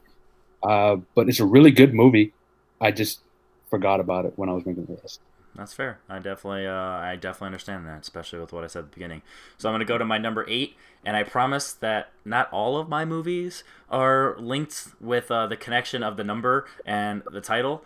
Well, even though a lot of them are, but it's not on purpose. I swear to God, I actually have a reason that these are listed this way, and it's just coincidence. My number 8 is 8 Mile. Oh, yeah. So I'm a huge Eminem fan. I love his music. I love his personality. I love his backstory. I love the way that Curtis Hanson directed this movie. He definitely really gets you involved in Detroit back in in this time period.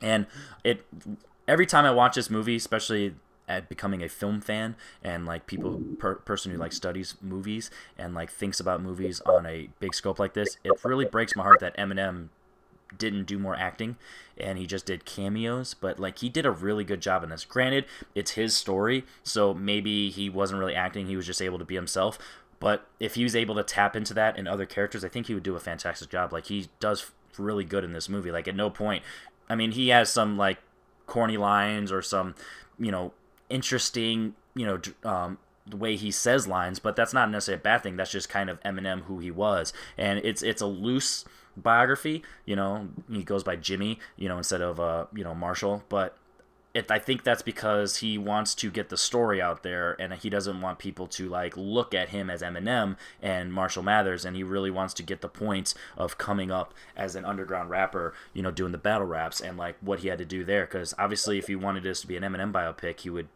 have his full career like with Dr. Dre and everything once he becomes Eminem. So it really wasn't that, and I really like and appreciate the approach that they took, making him Jimmy instead of Marshall and instead of Eminem, because at the end of the day, seeing these underground battles and stuff, the final battle, that's the most memorable part of the movie, because that's what you can literally just watch that clip and you forget it's a movie because of just how well written it is, how well performed it is. Just the music is great. You don't really even have to like rap music to just respect and understand, what these people are fighting for. They're trying to come up out of the grounds, like, they're working at a power plant or a warehouse, and on their lunch break they're rapping with each other because that's just who they are deep at their core. You know what I mean? That's just what they're doing. And it's like us talking about movies. It's like, not today specifically because it's Tuesday that they're recording this, but like there's times where we're hanging out on camera with other people watching movies and talking about movies on a Saturday night instead of at the bar, because that's just what we love. You know what I mean? So it's the same concept with this, and you just, if you understand it from that approach, I think it's fantastic. And it's one of those things. When you talk about the movie, people are like, oh yeah, I haven't watched that in so long, or I haven't thought about that so long, but like people love the movie, and it's for really good reasons. 8 Mile, fantastic. The music, the acting, and just the story of everything that Eminem went through, as loose as it is, but the general gist is there. Dan, as the older guy, you had a chance to witness Eminem's career, whether you were into the music or not. You were able, just it's pop culture. What are your thoughts on this movie and Eminem as a person? Well, look, spoiler alert, I am not a fan of rap music, and this movie wasn't for me. But like Straight Outta Compton, I give every movie a chance, and I look at it through a critical lens as a film critic. And this movie told a story about a man, and I could relate to that story because of my own upbringing and my background in life. It was a story about a man trying to make something out of himself. And if you can't get behind that, then I don't know what to say. I mean, that's a story. Every town, every state, every country, all over the world, people are trying to build themselves up out of nothing and grasp onto that one thing that can pull them up out of the dregs of society or whatever. And yeah, great movie, great pick. I give every movie a chance, and those type of movies are just surprising to me, that I would go into that and say, oh my God, this is really, really good, because it's not my cup of tea. Yep. So yeah, great pick. There you go. All right, Drake, what are your thoughts on Eminem and 8 Mile? Yeah, I like Eminem. Like you said, that's one I haven't revisited in a really long time, actually. But I love Straight Outta Compton, and like Dan said, who doesn't love, an underdog story? I just really need to, man, it's been so long. It's one of my girlfriend's favorite movies, and I haven't seen it since I was 7, but I remember loving it. The rap battle scenes, Anthony Mackie's in there, and just like you said, it's pretty cool with on their lunch break, they're just doing what they love. Exactly. And that's something I think, we can all relate to. So exactly, I need to go back to it. You know what I mean? This guy's a gangster. His real name's Clarence. You know what I mean? Come on, man. And then he becomes, Falcon. So I mean, you can be anything. You can be Eminem, or you can become Falcon, guys. Fight for the right to party. Madi, what are your thoughts on 8 Mile? Honestly, man, I couldn't have put it any way better than how you said it.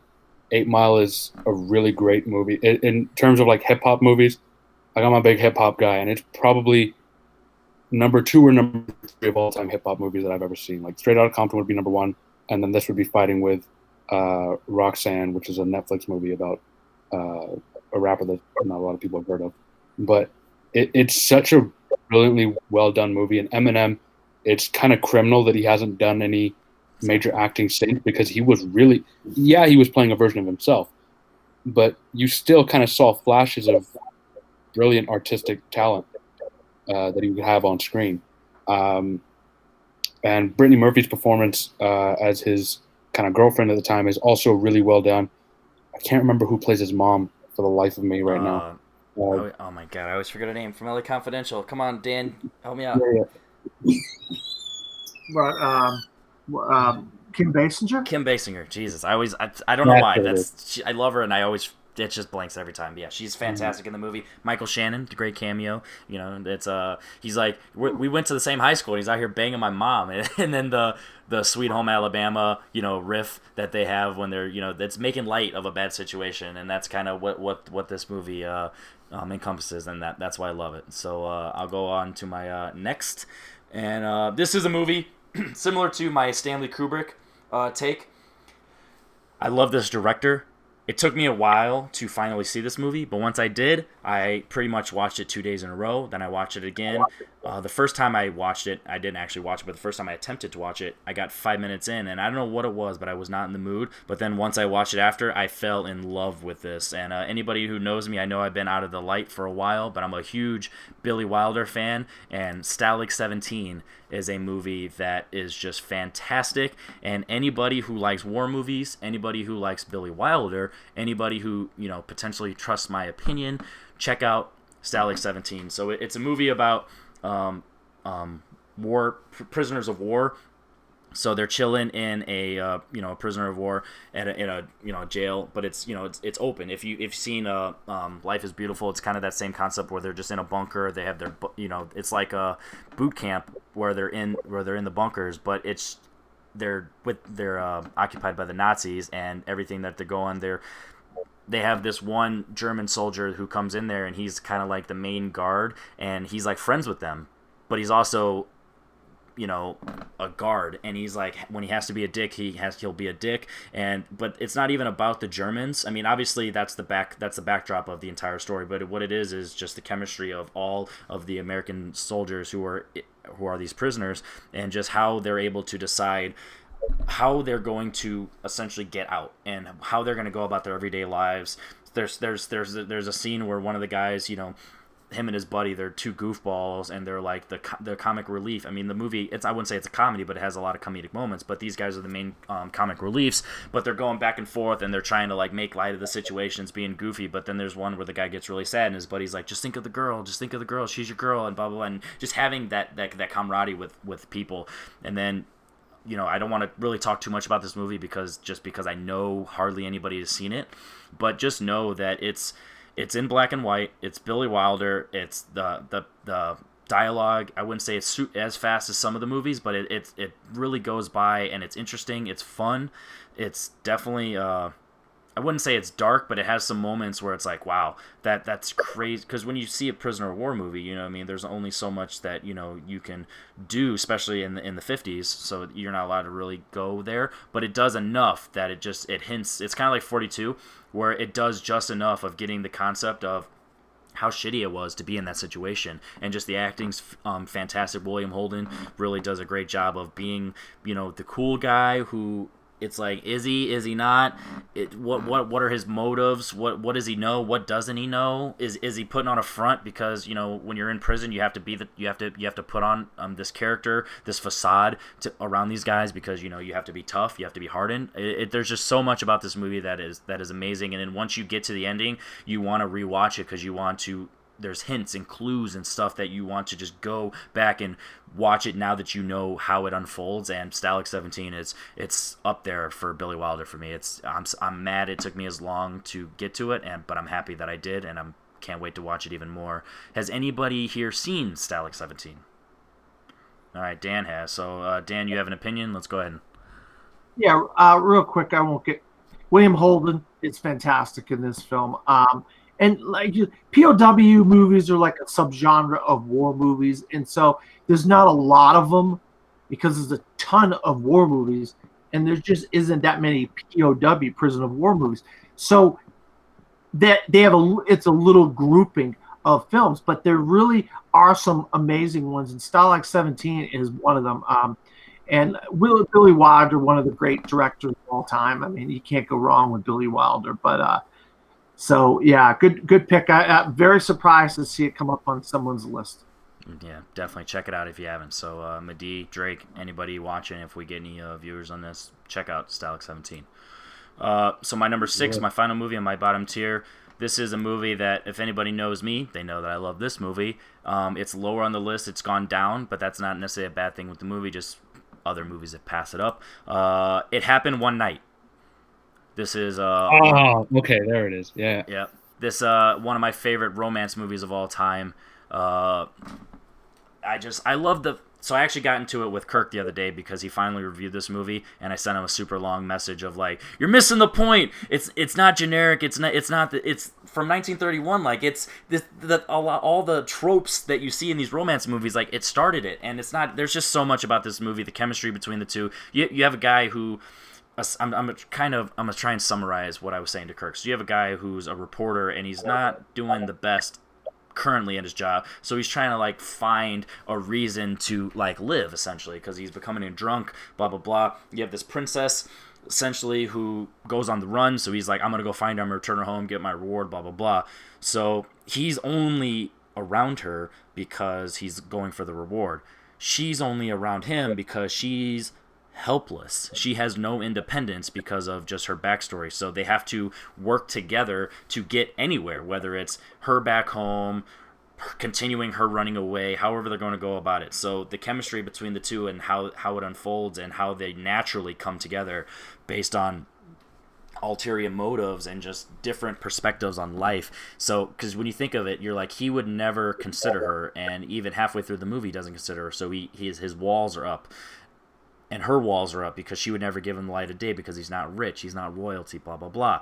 So there's a metaphor in the movie, which it's literal and it's metaphorical. The walls of Jericho. So I look at it two ways, where it's physical, both because sexual, there's a sexual innuendo there, but it's also emotional. You have walls, and if you're trying to get into a relationship, if you're meeting a girl, if you're meeting a guy, or whoever you're meeting, and you don't give them the chance, you never know. These two people are completely different, but yet once they opened up to each other and they truly had raw emotions and they're able to be themselves and also get different perspectives, they realize that you can fall in love with somebody. I mean, the title itself is called It Happened One Night. They fall in love in one night because sometimes if you are truly open and who you are and who you want to be, you can't deny sometimes what the heart wants. And I just love that it set the standards for a lot of these romance movies, and I love it. It's funny, it's cute, it's adorable. It also has some moments where it's like, man, that's heartbreaking, but I just love this movie. So it's the first movie to win the Big Five, which I know it's important.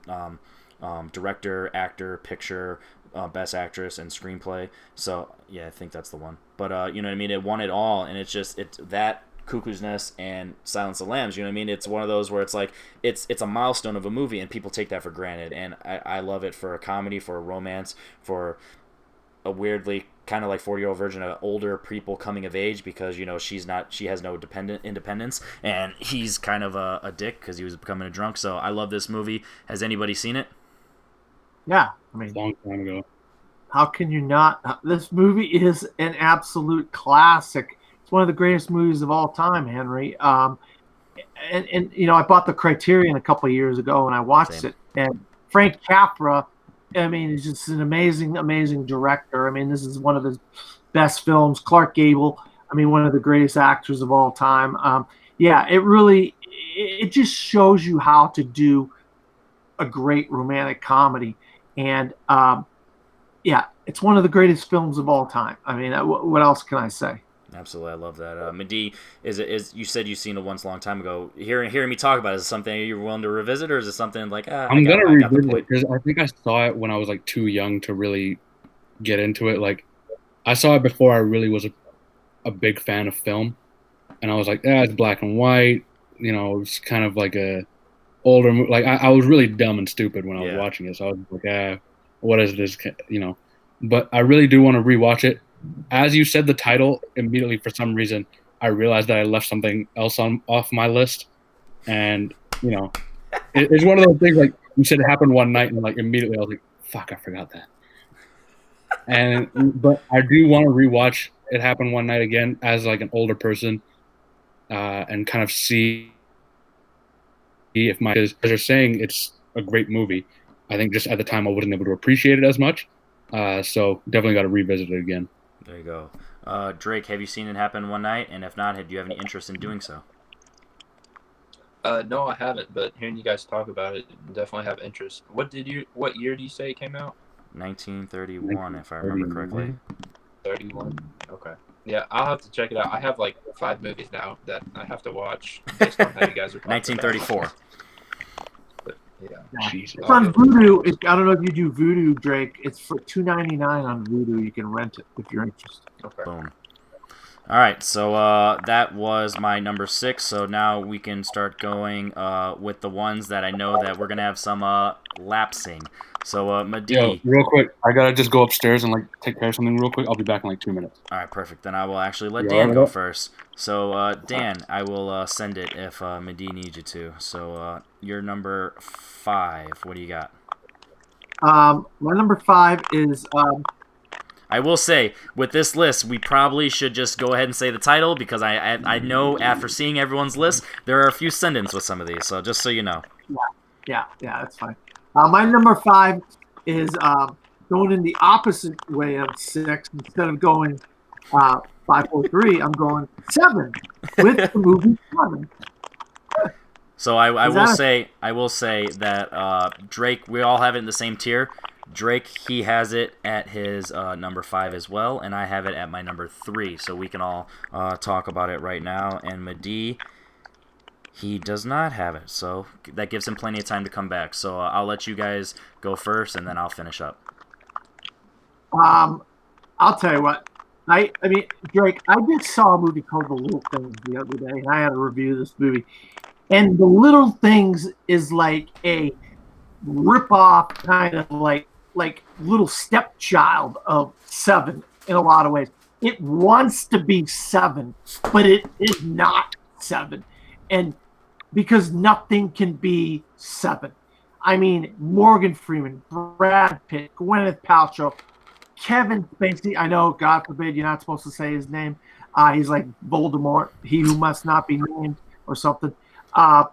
This movie is incredible. Of course, everybody remember what's in the box, but just this is the grain of the film, just the style of the film, the raininess, the train going by, and the apartment shaking, just the subtleties that are going on within the film, the things when they're investigating the murders, just in each of the different murder sites, scenes, and the little nuances and things that are going on. It's an absolute masterpiece. How this movie didn't win Best Picture in 1994 or whatever it came out. Was it 94, 95? 5. Something like that. How does this not win Best Picture? This movie is a masterpiece. This movie, if you're trying to learn how to be a filmmaker, you need to see 7 and learn from a masterpiece of a film, a master filmmaker of David Fincher. I think this movie is just absolutely phenomenal. There you go. Drake, what are your thoughts on 7? You also had it number 5. 7 is the best way I can put it. Is it's beautifully dark. Is the best way I can put that. Great description. It's just like Dan said, just the grain of the film. It just feels dirty. They never say the town that they're in, but it just feels like it could be in hell. Like it's just so dark. It's brutal. The ending of the movie is classic, and it's just nice to see like a hotshot Brad Pitt against the grizzled veteran Morgan Freeman. Just their dynamic is fun to watch, and like Dan said, it is near a masterpiece from David Fincher. He has so many good ones, and anytime I do a Fincher ranking, it's so hard to rank 7 because he has so many good ones, dude. Absolutely. But, yeah, it's beautifully dark is the best way to sum it up. Yeah, so I the best way to accompany that is the scene where they're playing, where he's studying all the stuff, trying to learn about all the deadly sins, and they're at the library and they just have the classical music in the background, and it's literally, that's what it is. Like, it's got the classical beautiful music in the background, studying all the dark material and trying to get in the mind of the serial killer. And there's hints throughout the movie that, similar to what I was saying about like Stalag 17 or just other mystery movies in general, you just want to watch it again because you just want to pick up on the things. And there's a scene where he's like, we had him, he was a photographer in the hallway or in the apartment, you know what I mean? Like, there's stuff like that that's just like, stuff like that always just happens and builds up and just connects. Mehdi, you're the only one who didn't have 7 on your list. I Is did there a not. particular reason? Are you not a fan? Have you not seen it recently, or you just knew I've that the seen 3 it. of us were gonna have it? I'm just not that big on David Fincher movies in general. Like I enjoy some of them, but like overall, he's just not. It's just not for me, man. Like I enjoy a couple of his movies. Seven's definitely really good. It's just, I watch it and I just kind of felt like dirty. I don't even know how else to explain it. Like it was just like, I get that that's kind of like his thing. Like he makes you feel dark and like he shows you the darkness of humanity and things like that. Kevin Spacey at the end as a serial killer was weirdly prophetic, but and the whole "what's in the box" thing is like iconic as it is. But I think what it was I saw this and Usual Suspects like a day apart, and for some reason I felt like they were in the same universe. Like I thought he was just Kaiser Soze in 7, and I was like, "This is the weirdest sequel I've ever seen." But it was just like it just didn't hit me the same as I thought it would. Like I really wanted to enjoy the movie, but it just wasn't for me. That's understandable. So let's go ahead and go over to. We'll just go one at a time now. Mehdi, let's hit your number 5 because we didn't get to you. My number 5 is another 7 movie, except it's Seven Samurai. Yep. Dan has that at 3. So Mehdi, you can Okay. talk about it first, and then Dan will finish up. Man, what a fucking movie. This movie's so good. Like, there's nothing really bad you can say about it. Akira Kurosawa's a masterful director, and this movie has influenced so many Western, like, Hollywood movies in so many ways since. This movie came out, I think, 1955, something like that. I'm not good with movie release dates, but, like, 4 is my first thought. But keep going, I'll look it up. okay, for you. 1954. And still, like, 70 years, almost 70 years on, we're still thinking, like, it's such a brilliant movie. And I feel like that just deepens how much it stood the test of time. I'm not going to try and say the actors' names because I'm really shit with that. Toshiro But- Mifune is the only one that I can say just because I love him There in you High go, and Low, right? and that is not And a he's samurai so movie, so good. I can think of him as a person, not just a warrior. Like, everyone, like, going from top to bottom, whether it's Toshiro Mifune or, like, anybody else in this cast, they're just really well portrayed. As far as I heard that he was, like, improvising a lot of his because he had to play that kind of, like, drunk and sort of Master. yeah, like exactly. Like he really improvised a lot, which makes it even better, in my opinion.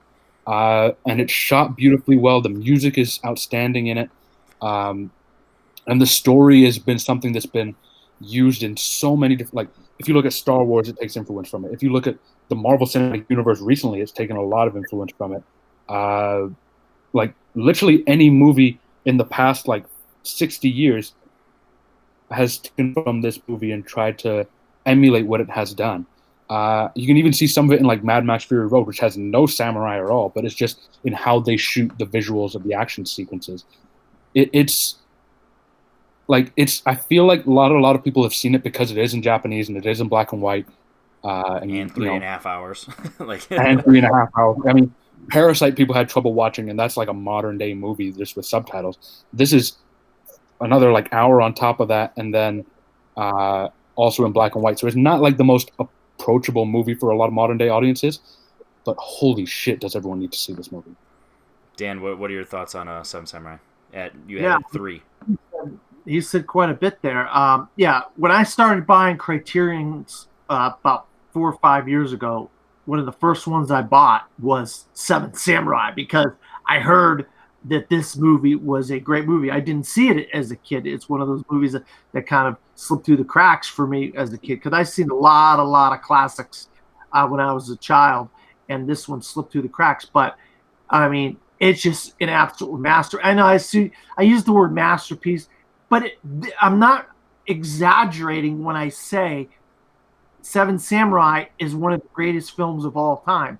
You go look at on all kinds of different lists and AFI lists and whatnot, and it really is one of the greatest films of all time. And Kurosawa is probably one of the greatest directors of all time.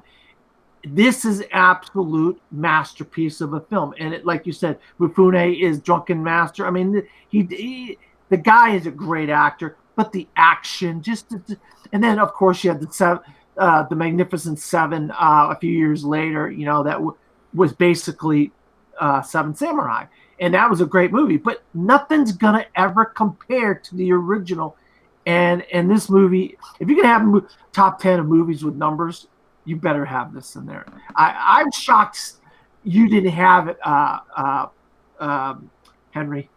I thought you had. I'll let Drake talk first because I'm not even sure if he's seen it, and then I'll say my things. Drake. No, I have not. I'll just bite the dust there. But I have seen this on like the top 10 show, and like Dan said, the AFI list. I've seen this on multiple lists. It's very high regarded. I haven't seen it. It's one that slipped through the cracks. All right, so for me, I'll start off by saying I just watched The Last Samurai yesterday, and I did not give a shit about that movie. It's well made, the acting is great, but I just didn't care about the story. So it makes me want to watch Seven Samurai again because I love that movie. I love the acting, I love the story, I connect to it.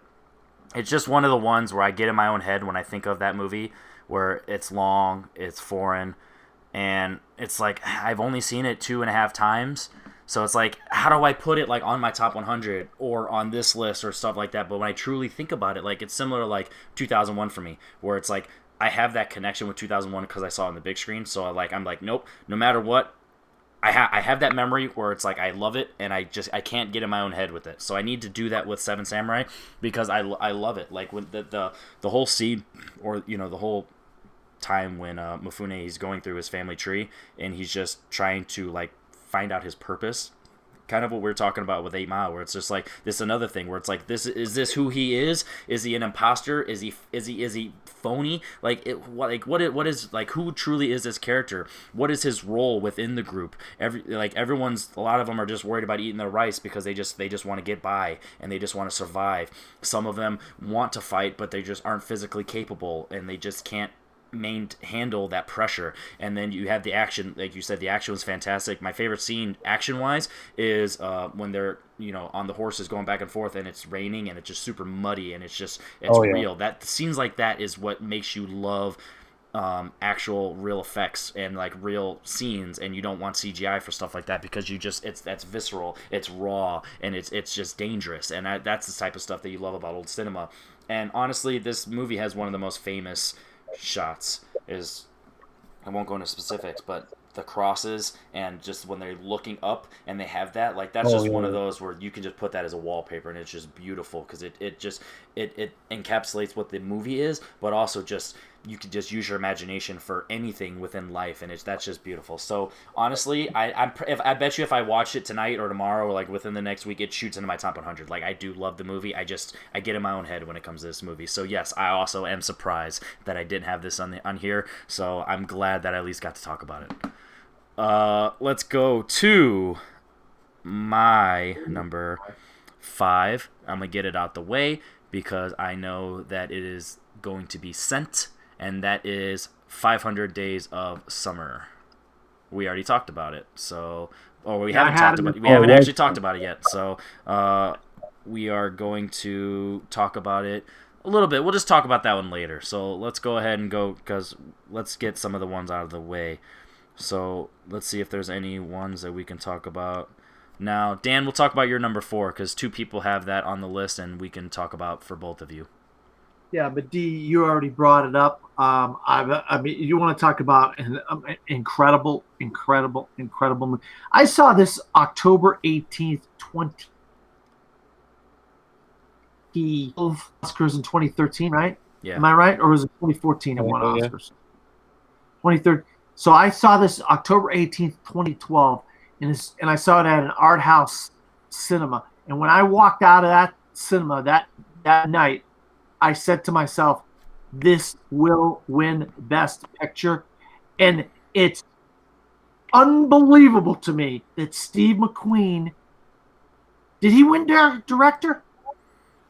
I think they won Best Picture, but not Best Director. Yeah, it was one of the weird ones. I think it was one of those things.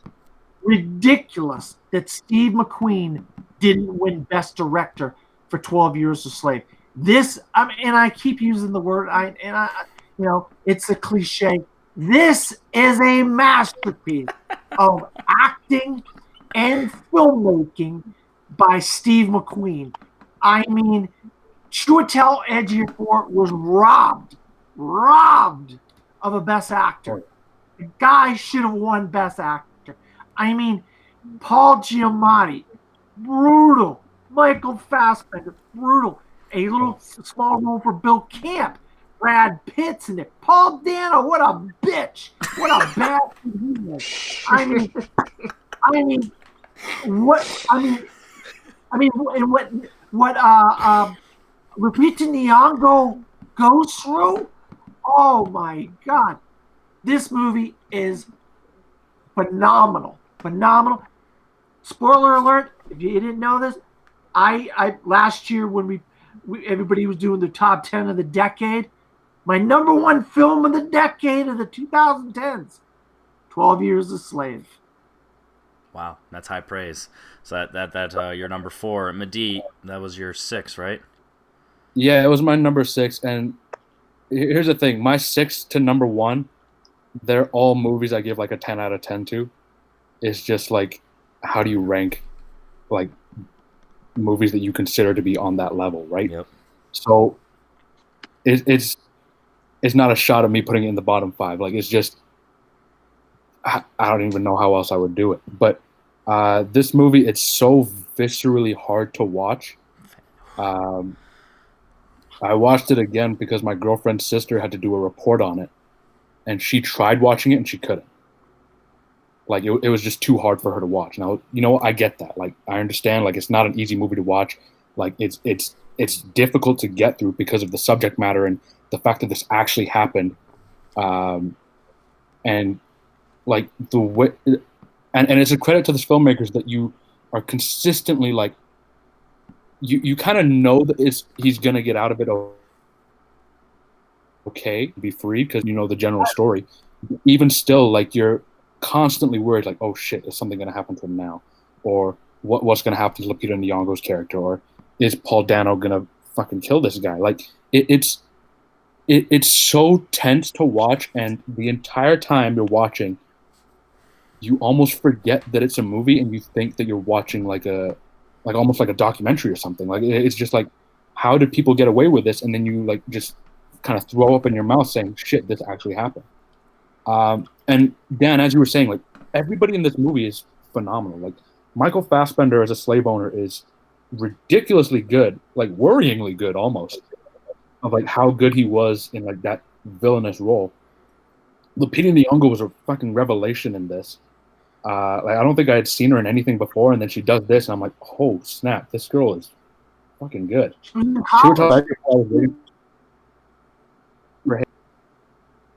Medine, not to interrupt you, she was in college. She did this she applied for this role. There was a national, worldwide search for that character. Like, something like 400 people they narrowed it down to. She got the role in between semesters at Yale or Princeton or something like that. Wow. Of course, she went to one of those. Like, she wins an Oscar while she's in college. That's just ridiculous. Like, it's not like, that just makes me feel bad for what I'm doing in college, which is just like online classes and then masturbating on the side. Like, but like, you go through this movie and like everybody in it is so good.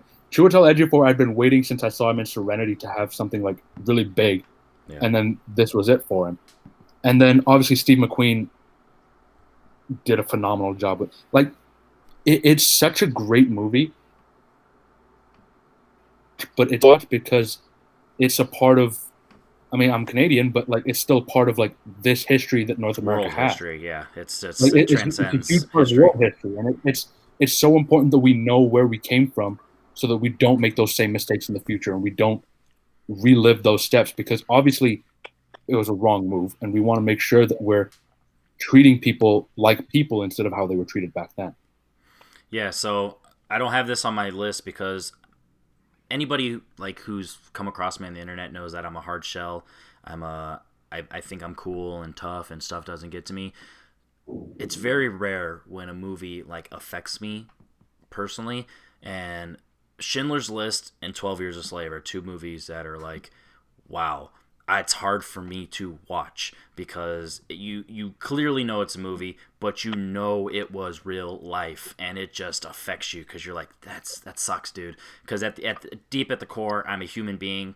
I respect and I love humans and our basic rights, and seeing people on screen not have those rights, it sucks, and it gets to you because you're like, at any point that could be, not even think like that could be me, but that could just be someone I know. That could be someone I know who knows. So, like, it sucks, and it gets to you. And the acting's fantastic, like you guys say, but it's so tough of a watch, and it's one of those where it's like, I need to give it more respect because it's that fantastic, but also I'm afraid to. Like, it's one of the few where it gets me.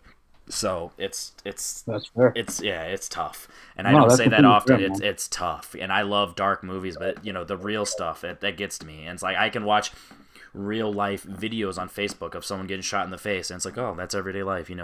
Play stupid games, win stupid prizes, but like, these people didn't deserve this stuff. You know what I mean? It sucks when like you're innocent, or you're just a bystander, or you're just wrong place, wrong time, wrong era. You know what I mean? It sucks, and it's like this and the Holocaust are just two things where it's like, I'm blessed that I wasn't there, and I'm blessed that I don't know anyone who physically went through it, or even know. You know what I mean? That's just being. You know what I mean?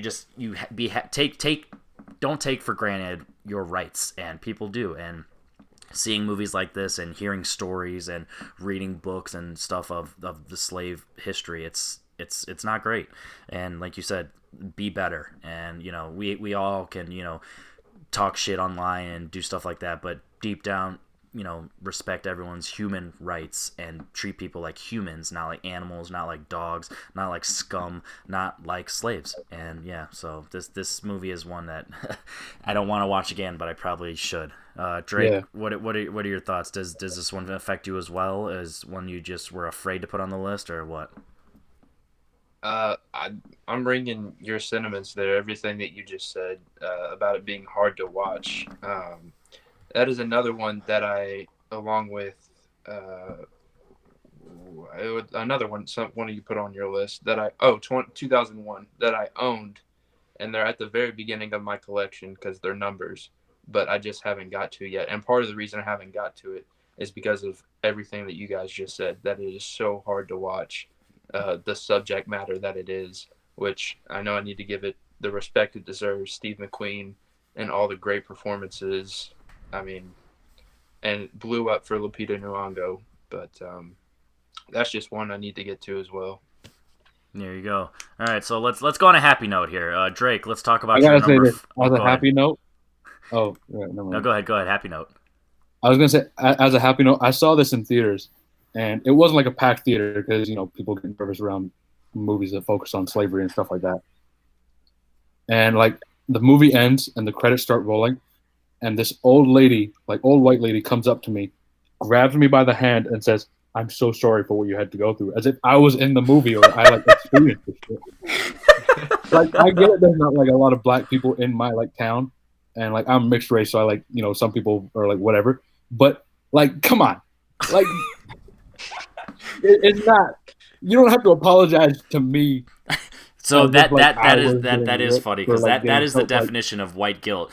Let me find the closest brown person and apologize for their struggles.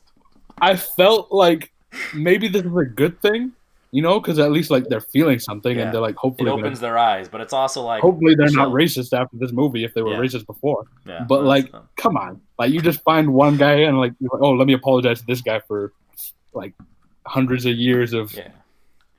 You're brown enough. I'm, hey. Yeah, I was like, I didn't even know how to respond in the moment. She just kind of let go of my hand and walked away with her husband, and I was like, that just fucking happened? I don't even know what to say. Yeah. Now imagine what she would have said to you if there was movies about people who look actually like you, and it's like she probably would have cried and gave you a hug and kisses all over and gave you money and stuff, and this is your people's troubles. I'm like, all right, keep. There was more than that. There was other movies too.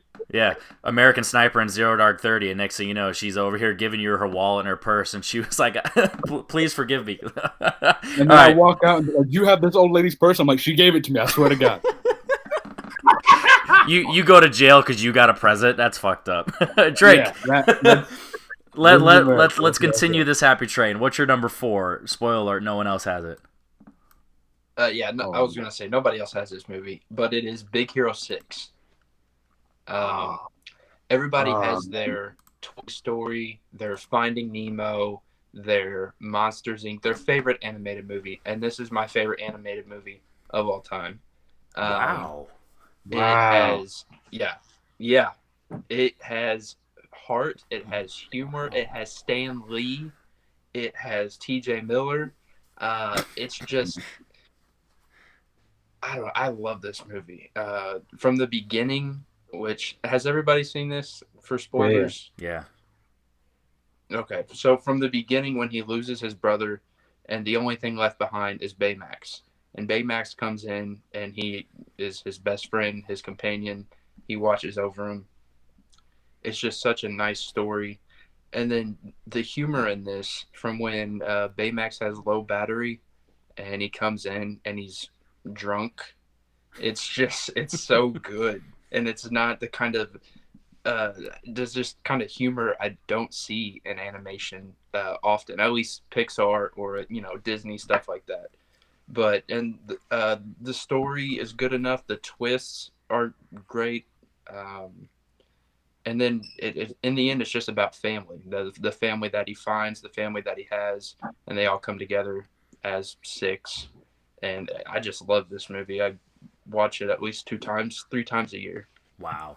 See, I'm curious to hear you guys' thoughts on it. That's a number 1 thing of like a list like this. Not only is this a movie on no one else's list, but this is hearing something like that, like your number 1 animated movie of all time. Like, that's shocking, but not in like a bad way. That's just how people have different tastes and different connections with movies, and that's what's beautiful about it, and that's what I love. So I've seen it once. I saw it on a date. It's fun. It's heartfelt, and the animation's beautiful. Baymax is a great character. I don't remember the kid's name, but the chemistry between the two. Hero. Yeah, and it's fun. I remember like the highway chase scene. I know that was some pretty good action for an animated film. Like, there's stuff about this movie that's fun, and I'm not gonna hate on you. I'm definitely shocked that you say it's your favorite animated movie of all time, but that's not a bad thing. That's just never heard that before. So good for you, Madi.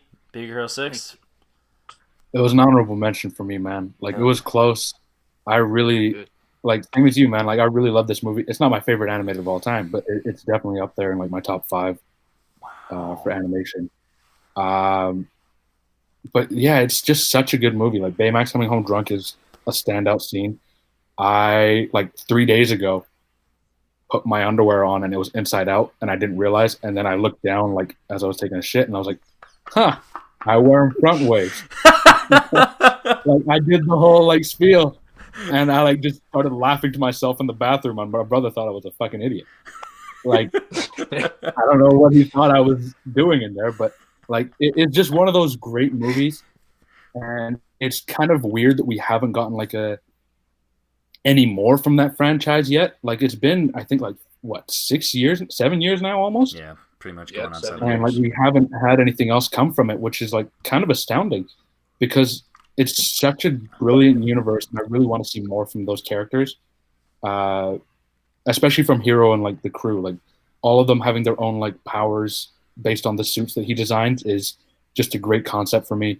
T.J. Miller is really funny in this, and of course I want to see like where they could go next. So I've wanted to see a sequel for this whole time, but just hasn't happened yet. So Dan, I know you're not the biggest animated fan. Have you seen Big Hero 6, and do you have an opinion on it? I know these 2 guys gave it high praise. What are your thoughts? I absolutely love Big Hero 6. Are you kidding me? This movie is amazing. It's gorgeous. I mean, San Francisco or whatever I think it's called. What a great looking place. Is that what it's called? San Francisco? Am I right? Yeah. Yep. I mean, who wouldn't want to live in San Francisco? That place looks amazing.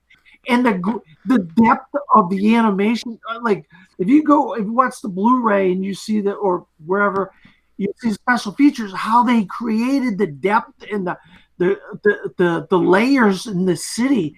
It's amazing. So I mean, Disney in the last decade, not including Pixar, but Disney animation in the last 10 years or so has really just upped their game.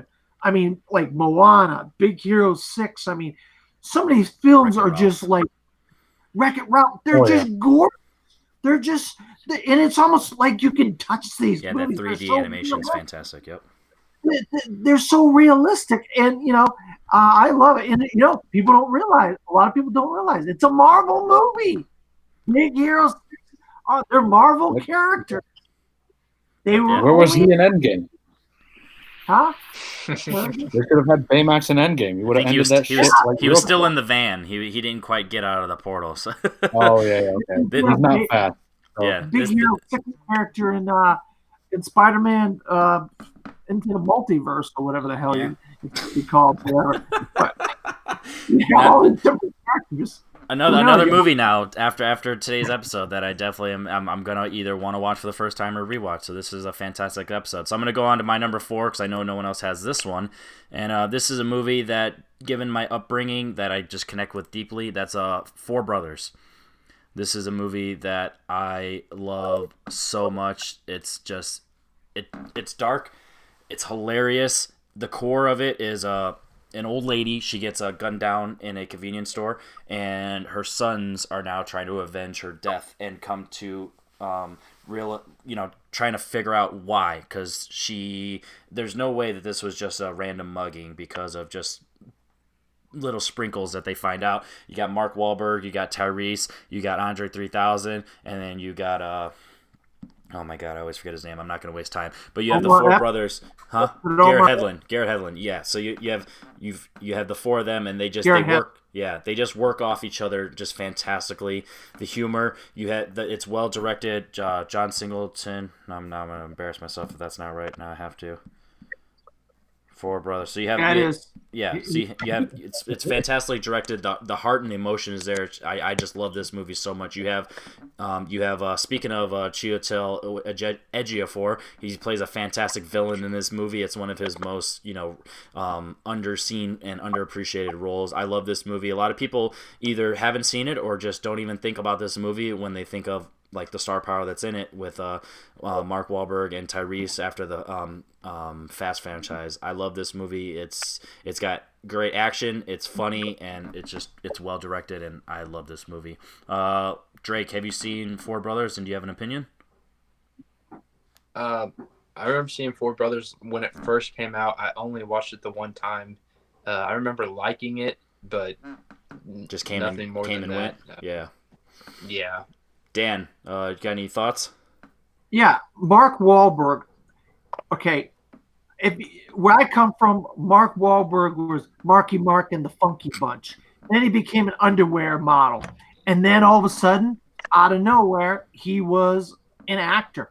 This is the first movie that I said to myself, this guy might actually be able to transition into an actor. And I really thought he was good in Four Brothers. That was the one thing I took away from that movie. It's a good movie, don't get me wrong, but I was like, Mark Wahlberg's really good in this. Yep. And he just plays the tough big brother who's a badass, and he's not afraid to get his hands dirty, but also he loves his brothers, and that's I love that. Mehdi, thoughts on Four Brothers? I don't think I've ever heard of this movie.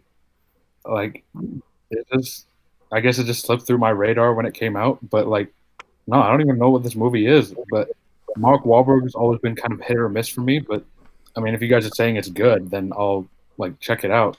But 2005, John Singleton, Mark Wahlberg, Tyrese, Andre 3000, Garrett Hedlund, Terrence Howard plays Mark the Wahlberg cop. is the older brother of Andre 3000 and Tyrese and Garrett Hedlund. Yeah. Step brothers. Well, they're foster brothers, yeah. Right. That makes more sense because I was like, Andre 3000 looks nothing like Mark Wahlberg, for sure. There's a funny line when he sees Andre 3000's daughter. He's like, I'm your Uncle Bobby. She's like, but you're white. You're not my uncle. I was gonna say, are you sure? Okay. Yeah. But, So they're they get adopted from a foster mom because she takes in kids, and these are the only 4 of all the kids that she's ever taken that wasn't able to be fixed, and so she actually kept them, and she was a saint, and it's beautiful. I mean, I guess I'll try and find it somewhere. Hey, if you want my login to my Vudu, I'll it's on there, so you can go ahead and watch it there. If it what gives else me a is on chance your to. Vudu, just so I know. Yeah, exactly. Yeah, it's fun stuff. All right, so let's see if and now we're gonna get to the nitty gritty of so my 3 has been talked about, Dan's 3 has been talked about, Don't Drake, we have 5 days of summer? and all right, so we're gonna go to Madi because his 3 is not on anyone's list. So Madi, let's go to your number 3. Are we skipping over my number 4? Oh yeah, 4. Wow, you're gonna go back to back then. 4 and 3. My bad. Okay. So 4, I put Lord of the Rings: The Two Towers. For me, The Two Towers is probably the best of that trilogy. I really thought, I mean, even if you just it's a phenomenally well made action set piece. The acting from phenomenal, not really, and whether you're looking at the theatrical cut or the extended version, it's just really well done. And I mean, Viggo Mortensen playing Aragorn was a brilliant choice. Ian McKellen as Gandalf is amazing, and then obviously the 4 hobbits are just really well done in this movie as well, especially Merry and Pippin's arc of them being saved by the tree people and then heading towards Saruman's tower. And then also Andy Serkis's performance as Gollum and Smeagol. It's just so brilliantly well done. And even looking back at like the CGI that they had to do for his motion capture performance, or looks great. Not motion. Yeah, it's like it's just so well done, and it still holds up today and like how good it is. And they have that 4K release coming. I think I don't know if it's already out or if it's coming out soon. Yeah, it's already out. Yeah, like that is something I'm looking forward to getting when I have a 4K TV and like really just get it. Like just sitting down and just enjoying the 12 hours of movie. But Lord of the Rings: Two Towers for me is like, it was a hands down on this list. Nobody else has it? Well, I consider it a sequel. Yeah. So when I skirted the lines on this one. Yeah. I specifically asked. I was like, it says the Two Towers. It's not Lord of the Rings 2. Yeah. No, So can I put it in there? Yeah. So here was my approach with this list. I was like, no sequels, and then Drake asked for 22 Jump Street, and then you asked for this and Blade Runner 2049. I'm like, all right, it doesn't say essentially The Godfather 2 because that is definitely going to be a list for sequels later down the road. So I just figured let's just get some more titles out there, which it worked out because we have a lot of titles that were brought up today that were underrated. So I'm glad we went that approach. I'll start off. Lord of the Rings: Two Towers. It's probably my favorite action of the 3. I love Return of the King, and Two Towers is one of those that without the extended edition, it's not as good of a movie, and that's not a bad thing, but it's just the extended definitely elevates it, and I love the trilogy as a whole, and depending on the day, it's either my second favorite or my third favorite. This and Fellowship go back and forth just because I've seen Fellowship so often, so it's like, oh, am I bored of Fellowship? Let's give Two Towers more, but no matter what, Return of the King is my number 1, so I love the trilogy, and Two Towers, great choice, and way to bend the rules and sneak it in there. Drake, Drake, are you a Lord of the Rings guy? And quickly, would you have picked this if you knew that you could have? Yeah, I thought about it, but then it is the Two Towers, so I definitely could have put it in, but I just didn't. It's one of the best trilogies of all time, really. I'm one of those rare guys that puts Fellowship first, then Return of the King, and then the Two Towers, but that's not to knock the Two Towers because it's still incredible. Like you said, it has the best action out of any of them. And I'm really wanting to go back into that world with their Amazon series. I don't know when it's coming, but they can't get here fast enough. I love that trilogy. There you go. And Dan, I honestly don't know if you're a Lord of the Rings guy, so what's your opinion on Two Towers? I mean, I love these movies. Don't get me wrong. I mean, I love these. I don't love them like Robert Parker loves them. but I did hear that Tom Bombadil was going to be in this movie, and then he wasn't in it, and I was kind of upset. I wanted to see Tom Bombadil in the Two Towers or one of the I don't know. Look, they're amazing films. I bought the 4K, and I've started watching what you call it again, The Fellowship. I actually had the DVDs and watched all the special features, all the whole length of every single one of them, all in like a day one time when I bought them back years ago when they came out. So I mean, I am a film aficionado. I love great films. I mean, I just love like the MCU and Harry Potter better than the Lord of the Rings and Star Wars and Star Trek. That's all. Great choice. Great choice, though. There you go. All right, Madi, what is your number 3 now that I accidentally skipped your 4 for a second? Yeah, it's fine. My number 3, I figured not many people would put this on, but I'm a huge Western guy, and the 3:10 to Yuma remake that was starring Christian Bale and Russell Crowe, directed by James Mangold, I put on there because, I mean, I remember seeing the original 3:10 to Yuma and loved it. And then when I heard that they were making a remake, I was really excited because, and then when I saw it, I was just like, holy shit, this is even better than the original. Like it's another one of those Blade Runner things for me where I was like, it's going to be hopefully good, but I didn't expect it to be as good as it was. They do change the story up a little bit and like, you know, advance they have what happened in the story and like what's going on and everything like that. And everything they do really worked. Christian Bale is again phenomenal. Russell Crowe is brilliant as Ben Wade, and you also have the supporting cast, which are all really good. What's his name? Logan Lerman plays his son, or Christian Bale's son. You have a really great performance as a veterinarian by Alan Tudyk, and Ben Foster, yeah. I want to say is his last name, is also really good as one of Ben Wade's bandits. Yeah. I guess the word would be bandits. Yeah, but it's just such a well done movie. And I saw that, and then I was like, all right, this is great. And then I heard that James Mangold was doing the Wolverine, and I was like, fucking perfect. And I really enjoyed the Wolverine. And then he was doing Logan, and I was like, this is just James Mangold is consistently doing great work, other than the ending of the Wolverine movie. And I'm glad that he finally has started getting more recognition recently with Logan and then with Ford vs. Ferrari. But he's been one of my favorite directors for the last almost 10 years now. And this movie I love so much. So I definitely wanted to make sure that this was on my list. There you go. Big Kate Leopold fan over there. Dan, what are your thoughts on 3:10 to Yuma? I love it. I absolutely love it for everything Madi just said. It's rare that you get a remake of a classic film and the remake is better than the original. And in this case, it is better than the original. And that's saying how great of a job that James Mangold and everybody involved did. I love 3:10 to Yuma. There you go. Drake, are you frozen over there? 3:10 guy? Yeah. I had this on my list originally, and I took it off just because I hadn't seen it in so long. Damn. Okay. But the performances are great. The performance from Ben Foster really reminded me of his Hell or High Water character, and that's a movie I really, really love. Great double feature. But yeah, that's one of my first Westerns that I remember seeing, and I absolutely loved it. So, great movie.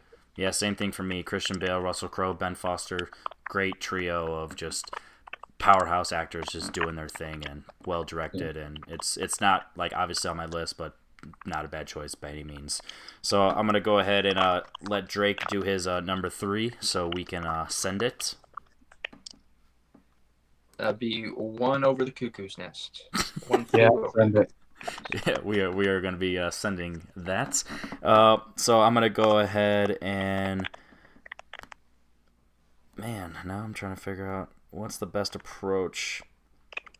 You guys talk about 500 Days of Summer yet? Yeah, Drake, we'll stay with you. 500 Days of Summer. Let's talk about it. That is your number 2. Okay, 500 Days of Summer. This is from Jonathan. No, that is my number one.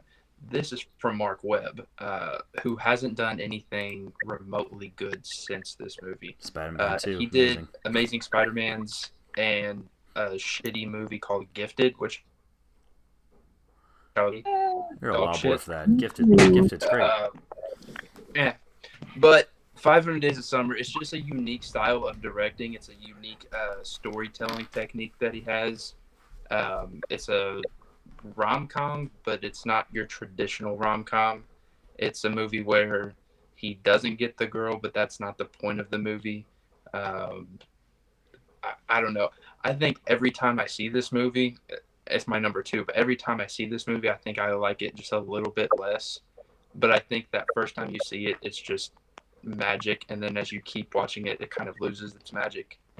But again, performances, Joseph Gordon-Levitt, the guy from Criminal Minds, I don't know his name, and then a young Chloe Grace Moretz, and then the chemistry between Gordon-Levitt and Zooey Deschanel is just off the charts, and I'm sure that's why I'm friends to this day, because their chemistry in this movie is just incredible. Yeah. Do you have this, Madi? I don't know. I'm not a huge fan of this movie. All right, I have it on my. Yeah. What, Drake? Absolutely phenomenal that you have this at number 2 on your list. I thought I was going to be the only one in this quadruple of people that would have this movie, because I get crap from people. Oh, you like 500 Days of Summer? I just, for the reasons you just said, it just. Getting the girl isn't the point, and then the snarky's little sister who helps him and gives him his advice, Chloe Grace Moretz. I mean, it just, something about this movie just brings on the feels as far as I'm concerned. And Joseph Gordon-Levitt, this and The Lookout, he really started coming into his own as a dramatic actor, in my opinion. And I love it. I just love this movie. And, there's so many romantic comedies with numbers in the title. And this is the one that I like. I'm not picking any of them other ones. I'm picking the one I like the best, and that's 500 Days of Summer. And I love it. And I can't say enough about it. And I think you're right, though. I think you have a valid point there. The more you see it, the less you like it. But that first time you see it, you just like enthralled by it, and that's probably what it was with me. Why I probably liked it. I like it so much is because I still have that memory of seeing it the first time, and since I've seen it a couple times since, you're right. It does lose a little bit of its love. But what are you gonna do? Yeah. So for me, 500 Days of Summer is one of the movies that, like in high school, it was right at that age where I was going through some stuff that I connected with Joseph Gordon-Levitt so much. And my favorite line in the movie is, "You never wanted to be anyone's girlfriend, and now you're someone's wife."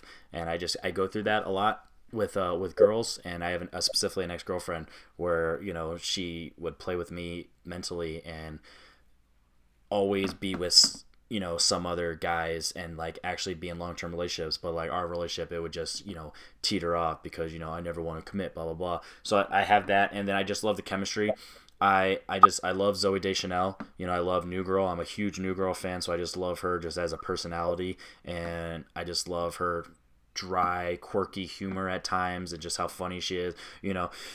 Kissing in the copy room. And just the stuff that he yells about, like the little things that's like, we're a couple, goddammit.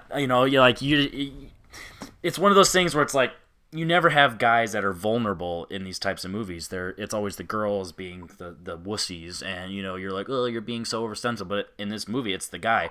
And then when he goes on that blind date with that girl, and then they're at the diner talking, and she was like, did she say she wanted a boyfriend? Did you ever like set any rules? Blah blah blah. And he's like, no. And then his sister finally is like, all that good crap that you're thinking of, maybe take a step back and think of how pretty much look at it at a different perspective. It's like you have your opinion of things, and you think that everyone's just against you, or this girl's against you. But at the end of the day, maybe that's not the case. So take those glasses off and actually look at it from a wide lens and see if if you change the perspective, how it really goes down. And it's funny. I love the musical montage after they have sex. It's one of those things where it's over the top, but it's just so fun, and that's what stands out. Like Mark Webb does a really good job of directing this.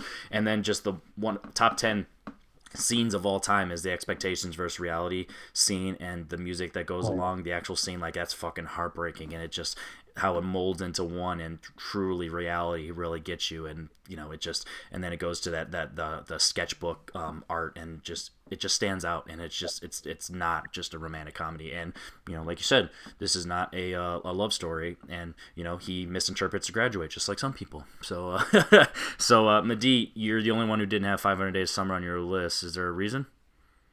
Yeah, I think I just watched it and I was like not too enthralled by it.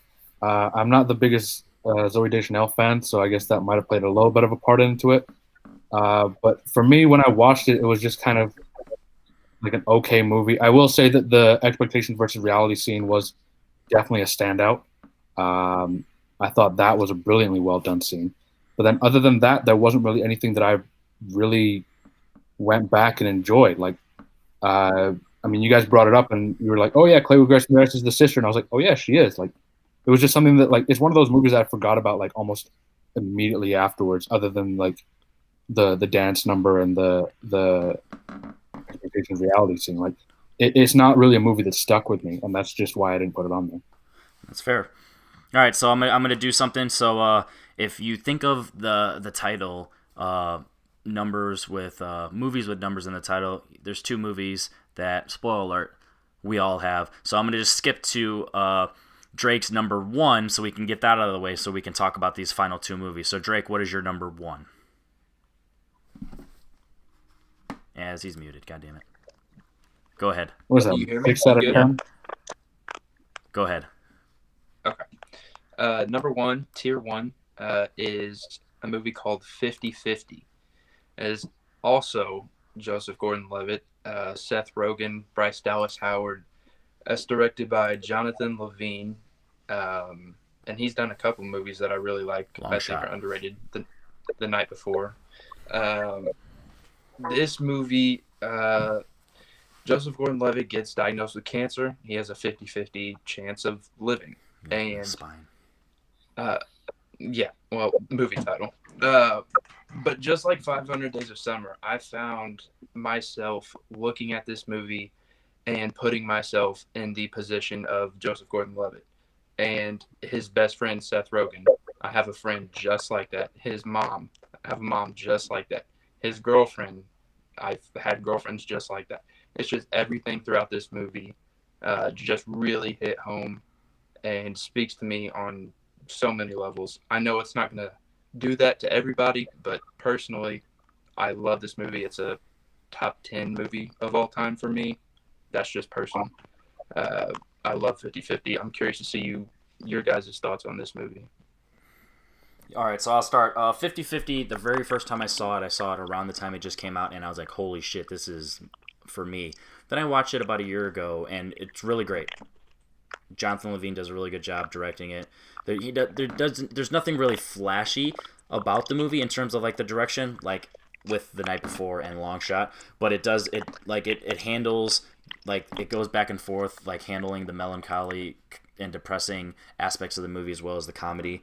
Seth Rogen is over the top, but not overly over the top. You know what I mean? He's just that good amount of comic relief, so the movie's not depressing. Like, you don't want to kill yourself before Joseph Gordon-Levitt potentially would die anyway. You know what I mean? Like, it's not that sad. So it does a pretty good balance. And then the Bryce Dallas Howard part, you have like you said, you have ex-girlfriends like that. You're like, this isn't about you. Like, you know, I mean, you're not going to save the day. Like, don't just do this because, first of all, don't run because you're afraid of what he's going through, but also don't come back because you have nothing else, and now you're thinking like, oh, this is gonna make you look good. Like, people just suck. And then you got Seth Rogen. Like, I'm Seth Rogen's character in that. I'm gonna call you out. You're a bitch. You know what I mean?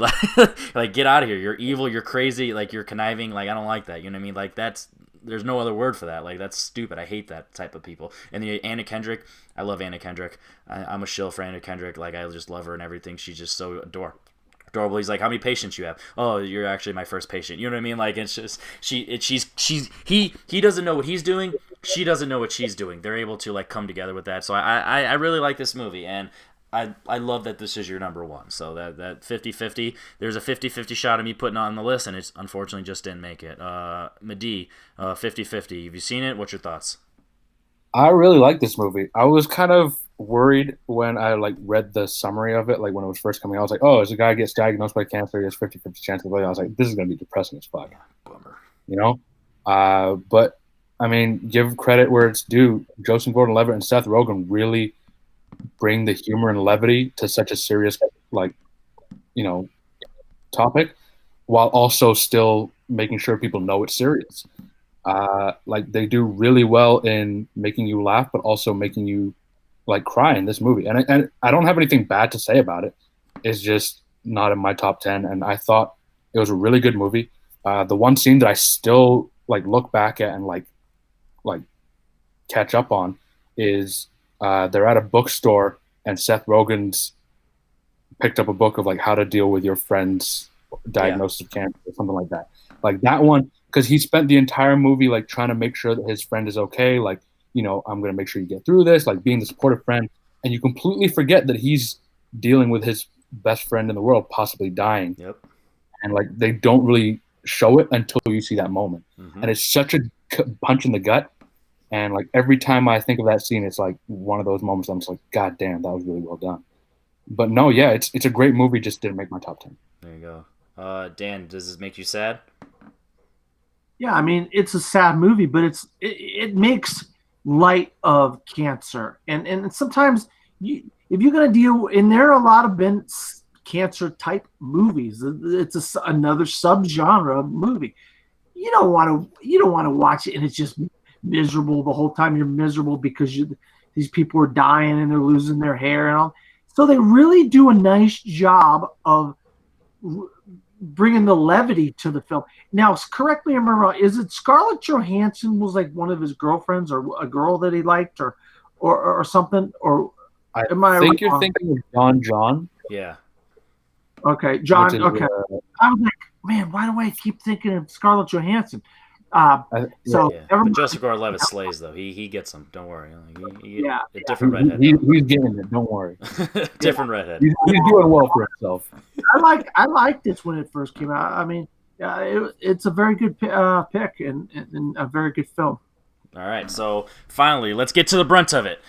Our final two for some of us, and then one of Drake's that hasn't been talked about, but it's the final two for the most of us. So there's two movies left that have not been talked about.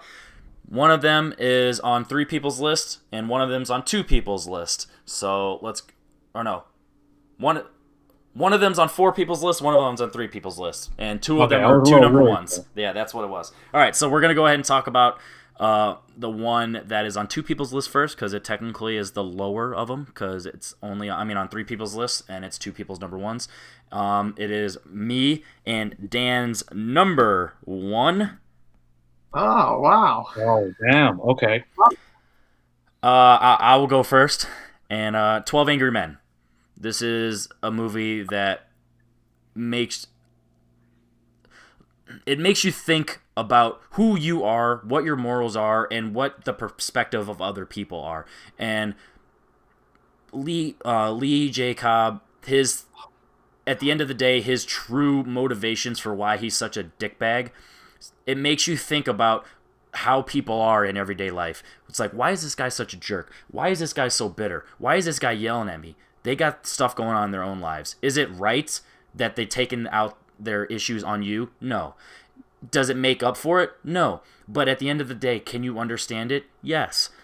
It really makes you feel for him, because at the end of the day, he's a human being too, and he's struggling. And then you have the court case of a young 18-year-old boy who may or may not has killed his father. He's on potential death row. We got 12 jurors who are deciding, is he going to be guilty or not. They all heard the case. They all heard the lawyers. 100%, right? No. Juror number 8, Henry Fonda. Do you think he's innocent? I don't know. What do you mean you don't know? I think if we're going to put the fate of his life or potential death in our hands, I think we need to talk about it. We're not just going to throw it out there just because we heard it. You never know. Let's talk about it. Not everything is so black and white. No pun intended. You know what I mean? You actually need to think about the facts. You need to think about the outside stuff that may factor in, like a lady who might be wearing glasses but didn't wear them when she saw something, like an old man who walks slow and may or may not have heard and saw something like he claimed to. They have the right intentions, but sometimes it's just not as it appears. And that's what I love about this movie. Sidney Lumet does a fantastic job of suffocating you in this small, and it's not a small room, but it's a hot room. Ironically, the fan finally turns on when he flips the switch, and that's just a nice little humor, because it's like, hey, you've been in that situation. It's something where it's like, I'm suffering, and it was as easy as that. The characters, all of them have a purpose, whether it's the very old man who is like, don't bully me, or hey, let me be, I want to listen to what he says, or you have the immigrants who is like, oh, don't, blah, blah, blah, I have an opinion. You have the guy who grew up in the slums, so he understands the switchblade scene itself.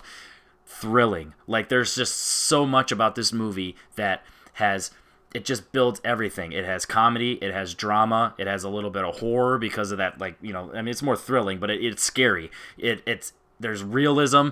Like, it just puts every shoe on. It's not that long at all, so it's rewatchable. Like, I love this movie, and if we ever do some all-time lists in the future, you will see how much I love this movie. Dan, it's also your number one. Anything that you want to add that I haven't already said? Yeah, boy, you just say a lot. I mean, one of the things I love about this film is every time you watch it, you could see different things you didn't see the last time you saw it. And one of the things that I noticed as the more I've watched, and I bought the Criterion of this, but I've seen it dozens of times, is the camera work. The more tense the thing gets, the case gets, and the arguing gets between the jurors, the more condensed the room feels. Yeah. The camera goes in, and he's doing close-ups of the face more. And said when it first started, the camera had the room. It was a wide shot of this room and these guys sitting down, and the motivations of some of the decisions that some of these guys were making. Oh, I got tickets to the ball game. I got to get out of here. I got, whatever, I think that was Jack Ward, your number 6. And some of the things that go through these guys' mind, and juror number 8 said, no, I'm not going to just convict this guy without having to talk about this. And Henry Fonda is one of the greatest actors of all time. This is the greatest performance of his career. He played. This is everyman. We can all relate to this character of juror number 8. And we could all put ourselves in the shoes of somebody in that room at some point in our life, or we know somebody we could put in that room. And it's such a relatable grouping of people. And you could do that story today, and it probably wouldn't be as good as that movie. Sidney Lumet, I mean, I cannot say enough about what a phenomenal movie 12 Angry Men is. And when Henry came up with the topic, I was, my number one is 12 Angry Men all day, every day. That movie's just an absolute masterpiece. I said it again. I mean, drinking game, how many times they ain't going to say masterpiece? One thing before I let Mehdi go, something so small but huge in terms of small details where it encapsulates who Henry Fonda is. The white suit. It's in black and white, and he's wearing the white suit. Is he the White Knight, or is he just, is he just the good? Is he the There's just something, there's a perspective that you can take your own opinion, and I love that. So, Mehdi, this is your number 2, and then we'll talk about why Drake's a dumbass. Yeah, Drake, you're fucking up a lot today. This is my number 2, but again, it's by the smallest amount. I mean, I'm basing it off of like what you said earlier. I'm assuming my number 1 is what most of you guys have as your number 2. So, like, there's no one is better than the other. We both of these movies were right here, right? So, this movie, I think I've seen it 2 or 3 times, and I haven't seen it in about 4 or 5 years. But it's such a visceral movie. And Dan, what you were just saying about the camera shots, I'd never noticed that until you had brought it up. Yep. And I was just thinking in my head, I was like, holy shit, they do that. Yeah, and you see the sweat, you see the anguish in their face, you see the Yeah, annoyance. and like as it goes on, like you're seeing them progress more and more into like the annoyance, but also like they want to get out of there, but they know that they have to do what's right at the end of it. Like, and you're like what you guys have been saying. Like, I see myself as part of at least one of the jurors. Like, depending on what scene it is, like it's such a well done film, and every one of the 12 main characters works together in such a brilliant way to like really come down to that final decision. And I mean, what you said, Henry Fonda's best performance of his career, which is a storied career, which is saying a lot. But I also think Lee J. Cobb is probably at his best in this movie as well, and they both work so well as like antagonists of each other. But you know that they're not bad people. It's just where they're coming from that is slightly different. But like, there's really nothing bad you can say about this movie. It's such a well done movie, and I love that they don't really name any of the characters until the last like 30 seconds. Yeah. Whereas like they've been through this whole ordeal, and then right at the end they're like, "Oh hey, by the way, what's your name?" And like you realize that this entire time you've connected to all of these characters, and you don't even know their name. Yep. And you only learn 2 of them at the end, and then that's it. Because Like, that puts you in their shoes. Because like he was saying, like you can relate to them at some point in their lives. We've all wanted to go to a ball game. We've all wanted to talk about our job. We've all blah blah blah blah blah. You know what I mean? And Yeah. Oh my God, I love like it. there's literally like every single one of the 12 jurors, you've been that person at some point. Like maybe not every aspect of them, but you've been part of that, and you see where they're coming from. There's nobody in this movie that you're like, oh, this guy's so off the rails. Like, no one thinks like that. The one super old guy he's the actual racist. Like, he's a little wild. He's a wild boy. He's a little off. Yeah. Like, give me like 50 years, and I might start thinking a little bit like him. Yeah, exactly. Not like entirely, but like it's just one of those it's one of those movies that there's not really. You look at every character and you're like, I can see that. Like, that makes sense. That makes sense. His reasoning makes sense. Like, it's as close to perfection as you can come. And one last thing that I'll end on before we talk about why Drake's crazy.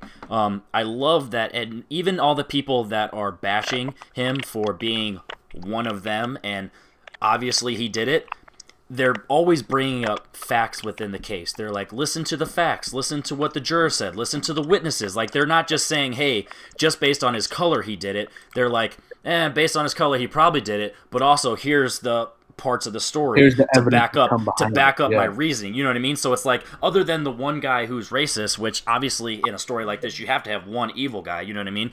Everyone else is backing it up with parts of the case. The knife that was found, the father, hearing someone say, I will kill you, the stomping, the fight, you know what I mean? Like, all that stuff. They're like, always bringing that up. Which we don't get, like, in a story like this. Especially on Twitter and, like, social media.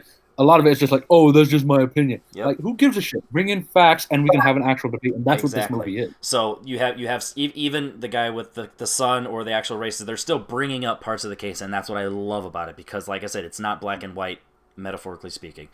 Drake, in 2 sentences, why do you not have this? This is the most overrated movie of all time. Jesus Christ. Cut him off. I'm just kidding. Get him out of here. You said what? I said, I'm kidding. I've never seen it. Those are 2 sentences. All right, number 1. If you guys haven't found out by now what it is, I will let Mehdi. It is his only number. He's the only one who has it at number 1, so I'll let you talk. Go ahead. It's One Flew Over the Cuckoo's Nest. Jack Nicholson, in my opinion, is the greatest actor to have ever performed on camera. And I don't think he's ever better than him in this movie as Mac. And also the like constant contrast between him and Nurse Ratched. Here's the thing: Mac in this movie is not a good person. Like, he's not even a little bit. He's a rapist. He's violent. He's been to prison, rightfully so. But at the same time, you're watching the way that Nurse Ratched treats him and the rest of the I don't want to say inmates, because most of them aren't there as Patients. prisoners. They're patients. Yeah, that's the word. But the way that she treats them is just like, I don't even know which one of you is worse. Like, yeah, you committed crimes that are awful crimes, but now you have this person who's just treating about 18 people in the room as literal pieces of shit that she wouldn't even brush off the bottom of her shoe. And it's such a brilliantly well-made movie. And like the first like hour and a half, it's kind of more of like a, oh, this is just life in the asylum sort of thing. And then the last like 45 minutes or so, it really goes into it, like, and it gets very dark very quickly. They go into like the electroconvulsive therapy and sedation of crap, I'm forgetting the characters' names now. But then also Chief being like this guy in the back who's just like, I've just been quiet. Best con man in movie history. Hilarious. I love it. Him and Kaiser Soze are the best con men to have ever been. Juicy fruit, buddy. Let's go. Yeah, like it's. And I remember the first time I watched the movie, and he's just like grabbed the juicy fruit and he says thanks, and like I literally was like, I paused it. I was like, the fuck just happened? Like I had to like take a second and be like, wasn't he deaf and dumb for this entire movie? Like, and then I kept watching, and it's such a brilliant like twist that isn't like mentioned as often. Like you always hear like the Sixth Sense twist or like any other twist that M. Shyamalan has done, or like whatever other things are happening. But this is one of those ones that like happens, and it's just so understated, but it's also like it hits you like a fucking truck, man. Like you just happen and you like see it, and you're like, damn, this guy's like got more heart than anybody else in the movie. And then you have the scenes at the end, spoiler alert, of like Billy. Him, of Billy and like him losing his virginity and then like basically dying the next morning, and then also of Max, what happens after all the like shock treatment that they've been giving him, and the aftermath of that whole like brawl in the hallway, and then you just see Chief like busting out of the asylum in general. But I also want to give credit, like all of the side performances, like Danny DeVito's performance is really well done, and this is, I think, before he was a big star. Oh yeah. Christopher Lloyd. Christopher Lloyd does a fantastic performance in this movie. Like, there's so much great that it's criminal. Like, I get putting 12 Angry Men number one for you guys, but it's also criminal that you guys didn't have this at number one. Like, it's so brilliant of a film.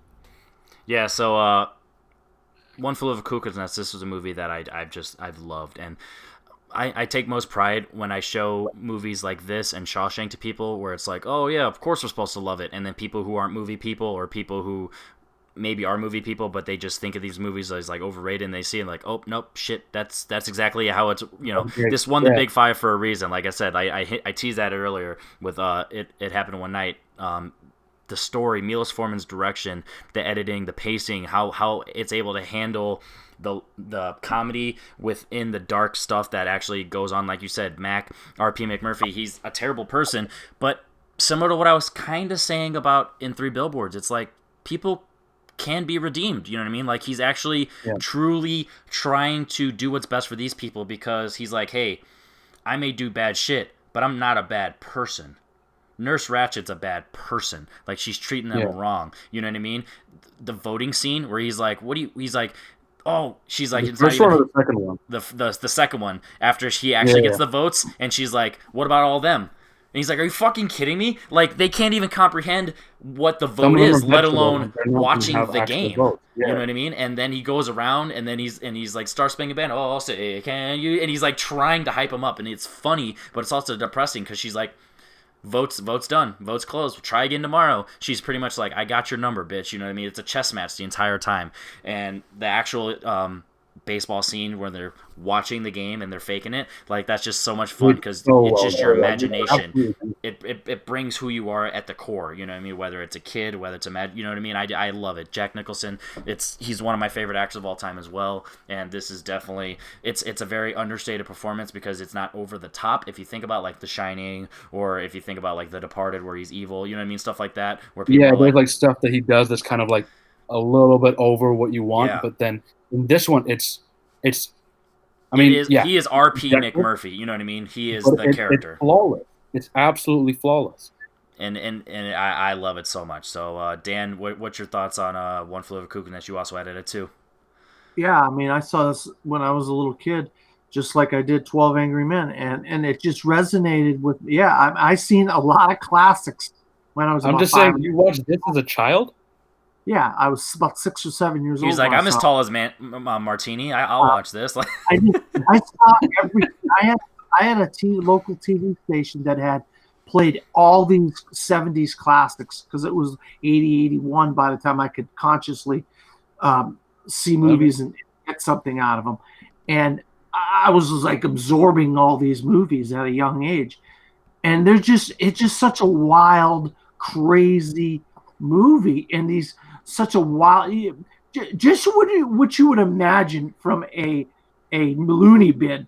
A bunch of wild and wacky characters, playing poker, using cigarettes as chips. Yeah. Like, how much is this? It's a dime. I bet. It had so many great performances, and the direction is amazing. And Nurse, what's her name? I saw her on Deep Space Nine like years and years later. Isn't that's Nurse? That's a lady from One Flew Over the Cuckoo's. I can't believe it. She's in Deep Space Nine. And then made me go back and watch One Flew Over the Cuckoo's Nest again, because I was like, oh my God, she's so mean, so evil. And then, Sarah Paulson plays Nurse Ratched in the Netflix shows. She hadn't got to this point in One Flew Over the Cuckoo's Nest in the Ratched miniseries on Netflix. She hasn't got that far yet. The movie is phenomenal. I mean, you could see that these guys are all gonna be big stars eventually. Danny DeVito, Christopher Lloyd, Jack Nicholson. These guys. It makes sense that these guys all became stars after this. Absolutely. Oh, yeah. All right, Drake, you had it at 3, so we'll give you credit there. What's your thoughts on One Flew Over the Cuckoo's Nest, and then we'll close out. Kind of the complete opposite on viewing. As Dan, I saw this on Netflix just a couple months ago, and I've heard the high praise, and I heard the big 5 and all that. So I knew that going in, and I was still honestly shocked at how much I enjoyed it. Just like all you guys said, Jack Nicholson is incredible. He is Mac, and Henry, you're right. That twist of Chief is so underrated. It's never talked about, it's never talked about. It's just such a entertaining movie. It's well paced. It's just all around. A great movie. Yeah, it's got everything you want. So, just like this show, because we were here for 3 hours. Holy cow! Definitely got to figure out a better way to pace it in the future. But at the end of the day, that's what this is. This is a podcast talking about movies, and we got a lot out. So, go ahead and recap people's list. Madi, you had at number 10, Rogue One, A Star Wars Story. Number 9, Three Amigos. Number 8, Blade Runner 2049. Number 7, 42. Number 6, 12 Years a Slave. Number 5, Seven Samurai. Number 4, Lord of the Rings, The Two Towers. Number 3, 3:10 to Yuma. Number 2, 12 Angry Men. And number 1, One Flew Over the Cuckoo's Nest. Dan, you had The Fifth Element, 25th Hour, 500 Days of Summer, 21 Grams, The Sixth Sense, 7, 12 Years a Slave, Seven Samurai, One Flew Over the Cuckoo's Nest, and 12 Angry Men. Drake, you had 300, 1917, 22 Jump Street, Ocean's 11, 40-Year Virgin, 7, Big Hero 6, One Flew Over the Cuckoo's Nest, 500 Days of Summer, and 50-50. And last but not least, I had 2001: A Space Odyssey, 3 Billboards Outside Ebbing, Missouri, 8 Mile, Stalag 17, It Happened One Night, 500 Days of Summer, 4 Brothers, 7, One Flew Over the Cuckoo's Nest, and 12 Angry Men. So with that said, thank you guys very much for doing this with me. At 3 hours, it's already going to be hard enough to imagine people watching, but I don't care. That's not what this is. This is literally about us hanging out, talking about movies, expressing ourselves, and at the bare minimum, getting some opinions out to at least one person on the panel, whether it's Drake watching like 8 of these movies that he's never seen before, Madi learning what Four Brothers is, me wanting to revisit Seven Samurai because probably it is top 100 material, and Dan just always loving movies and talking about the stuff that he's seen in theaters or the fact that he's reviewed it because he does so many reviews and he's been doing it for so long. I just love the concept. I appreciate you guys giving me another chance within the community, and you guys not using some people's crazy opinions on me, whether warranted or not, and coming on the show and being a part of this with me. I definitely appreciate it. And I'm Henry Confidential. This is my brand new movie channel, There Will Be Movies, and this is my movie show, Top 10 podcast, because it's definitely a podcast at this level. 10 with friends, and clearly we're 3 friends over here, 4 friends over here, talk about 10 movies each, and that's what the show is. So with that being said, guys, thank you once again very, very, very much, and hey, hopefully we got another one in the books.